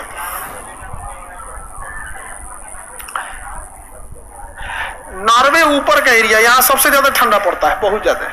तो यहां पे भयानक ठंड पड़ता है, और यहीं पे पहाड़ है स्कैंडिनेवियाई पर्वत। अब यहां देखिए पर्वत का नाम स्कैंडिनेवियाई, और यहां समुद्र अलग से। अब बर्फ पड़ गया, तो जब कभी भी बर्फीले घाट पर समुद्र मिल जाए तो इसे फियोर्ड तट कहते हैं। कौन सा तट? बर्फीले समुद्र के चट्टानी तट को क्या कहेंगे? फियोर्ड। कौन सा तट? क्या कहेंगे? फियोर्ड तट। नॉर्वे का तट कैसा है? फियोर्ड तट। नॉर्वे का तट, फियोर्ड तट की विशेषता बर्फ होता है। फियोर्ड तट की विशेषता बर्फ होता है। आप अब इसकी समस्या क्या है? आप वहां बंदरगाह कैसे बनाइएगा? बर्फ तोड़ के बंदरगाह बनाइएगा, फिर बर्फ जम जाएगा। अब बर्फ पे जाइएगा, जहाज पकड़े रोकिए, हो टाइटेनिक के तले धंस जाएंगे आप, जहाँ बिछला गई पकड़ लो ना, बनेगा कुछ, क्या पकड़ेंगे? बड़ी उटपटांग होता है। तो बर्फीले क्षेत्र में पर्वत के खड़े ढाल को फियोर्ड तट। कौन सा तट? फियोर्ड तट कहेंगे। कौन सा तट? फियोर्ड तट कहेंगे। और अगर कहीं पे समुद्र के किनारे तट के पास छोटे छोटे छोटे छोटे खूब ज्यादा पहाड़ हैं, ज्यादा बड़े बड़े नहीं, छोटे छोटे, मतलब आदमी के साइज का। अब आदमी के साइज का छोट छोट चट्टान है, तो क्या पानी वाली जहाज आ पाएगी? नहीं आ पाएगी। उसे कहेंगे रिया तट। कौन तट? रिया तट। अरे दो बकलोल कहेंगे।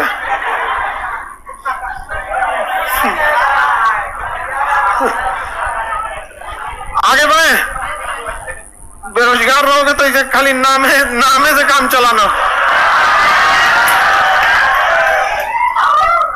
और तुम्हारा नौकरी नहीं हुआ ना तो तुम्हारा को भी आना हो पाएगा, तुम्हारा अंकल टाइप का हो गया है।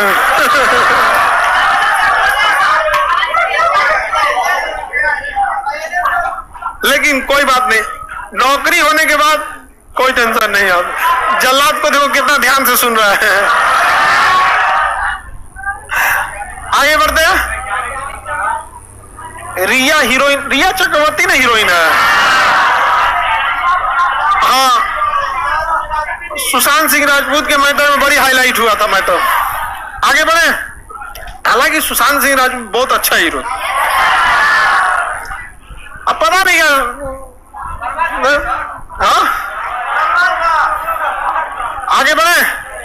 बताइए, समुद्र के किनारे अगर चट्टान खड़े हैं तो रिया तट, और बर्फीले चट्टान खड़े हैं, बर्फीले चट्टान है तो याद रहेगा ना। किसी को कोई दिक्कत नहीं? चल जाएगी कि नहीं जी? इधर से जाओ अपनी, उसका तबीयत ठीक नहीं लग रहा है, नहीं जा पाएगी, चल जाएगी वो। ना जा पाएगी। अरे वहीं बैठा दो उसको, चेयर पे कहीं पे। अरे ना, वहां चेयर और हो तो कहीं बैठा दो किसी को छोड़ के। बताइए, बोलबो नहीं करती तो अभी वहीं गिरल रहती है। ऊपर पहले क्लास ले रहे थे ना, तो क्लास पढ़ा रहे हैं, बीच में एक कॉल आया, सर इस सीढ़िया पे कोनो गिरल है। कोई उड़ के गई थी, सीढ़िया पे गिर के बेहोश हो गई थी। बताइए, अगर हम बैच छोड़ दिए रहते तब सीढ़िया पे कोई बेहोश होकर गिरा रहा है, बैच एक ही बार छूटता है तो कम से कम बता कि जान ना कि क्या हो गया, बेहोश होने वाले। आगे बढ़े, चलिए अब ध्यान से समझते हैं। बर्फीले तट को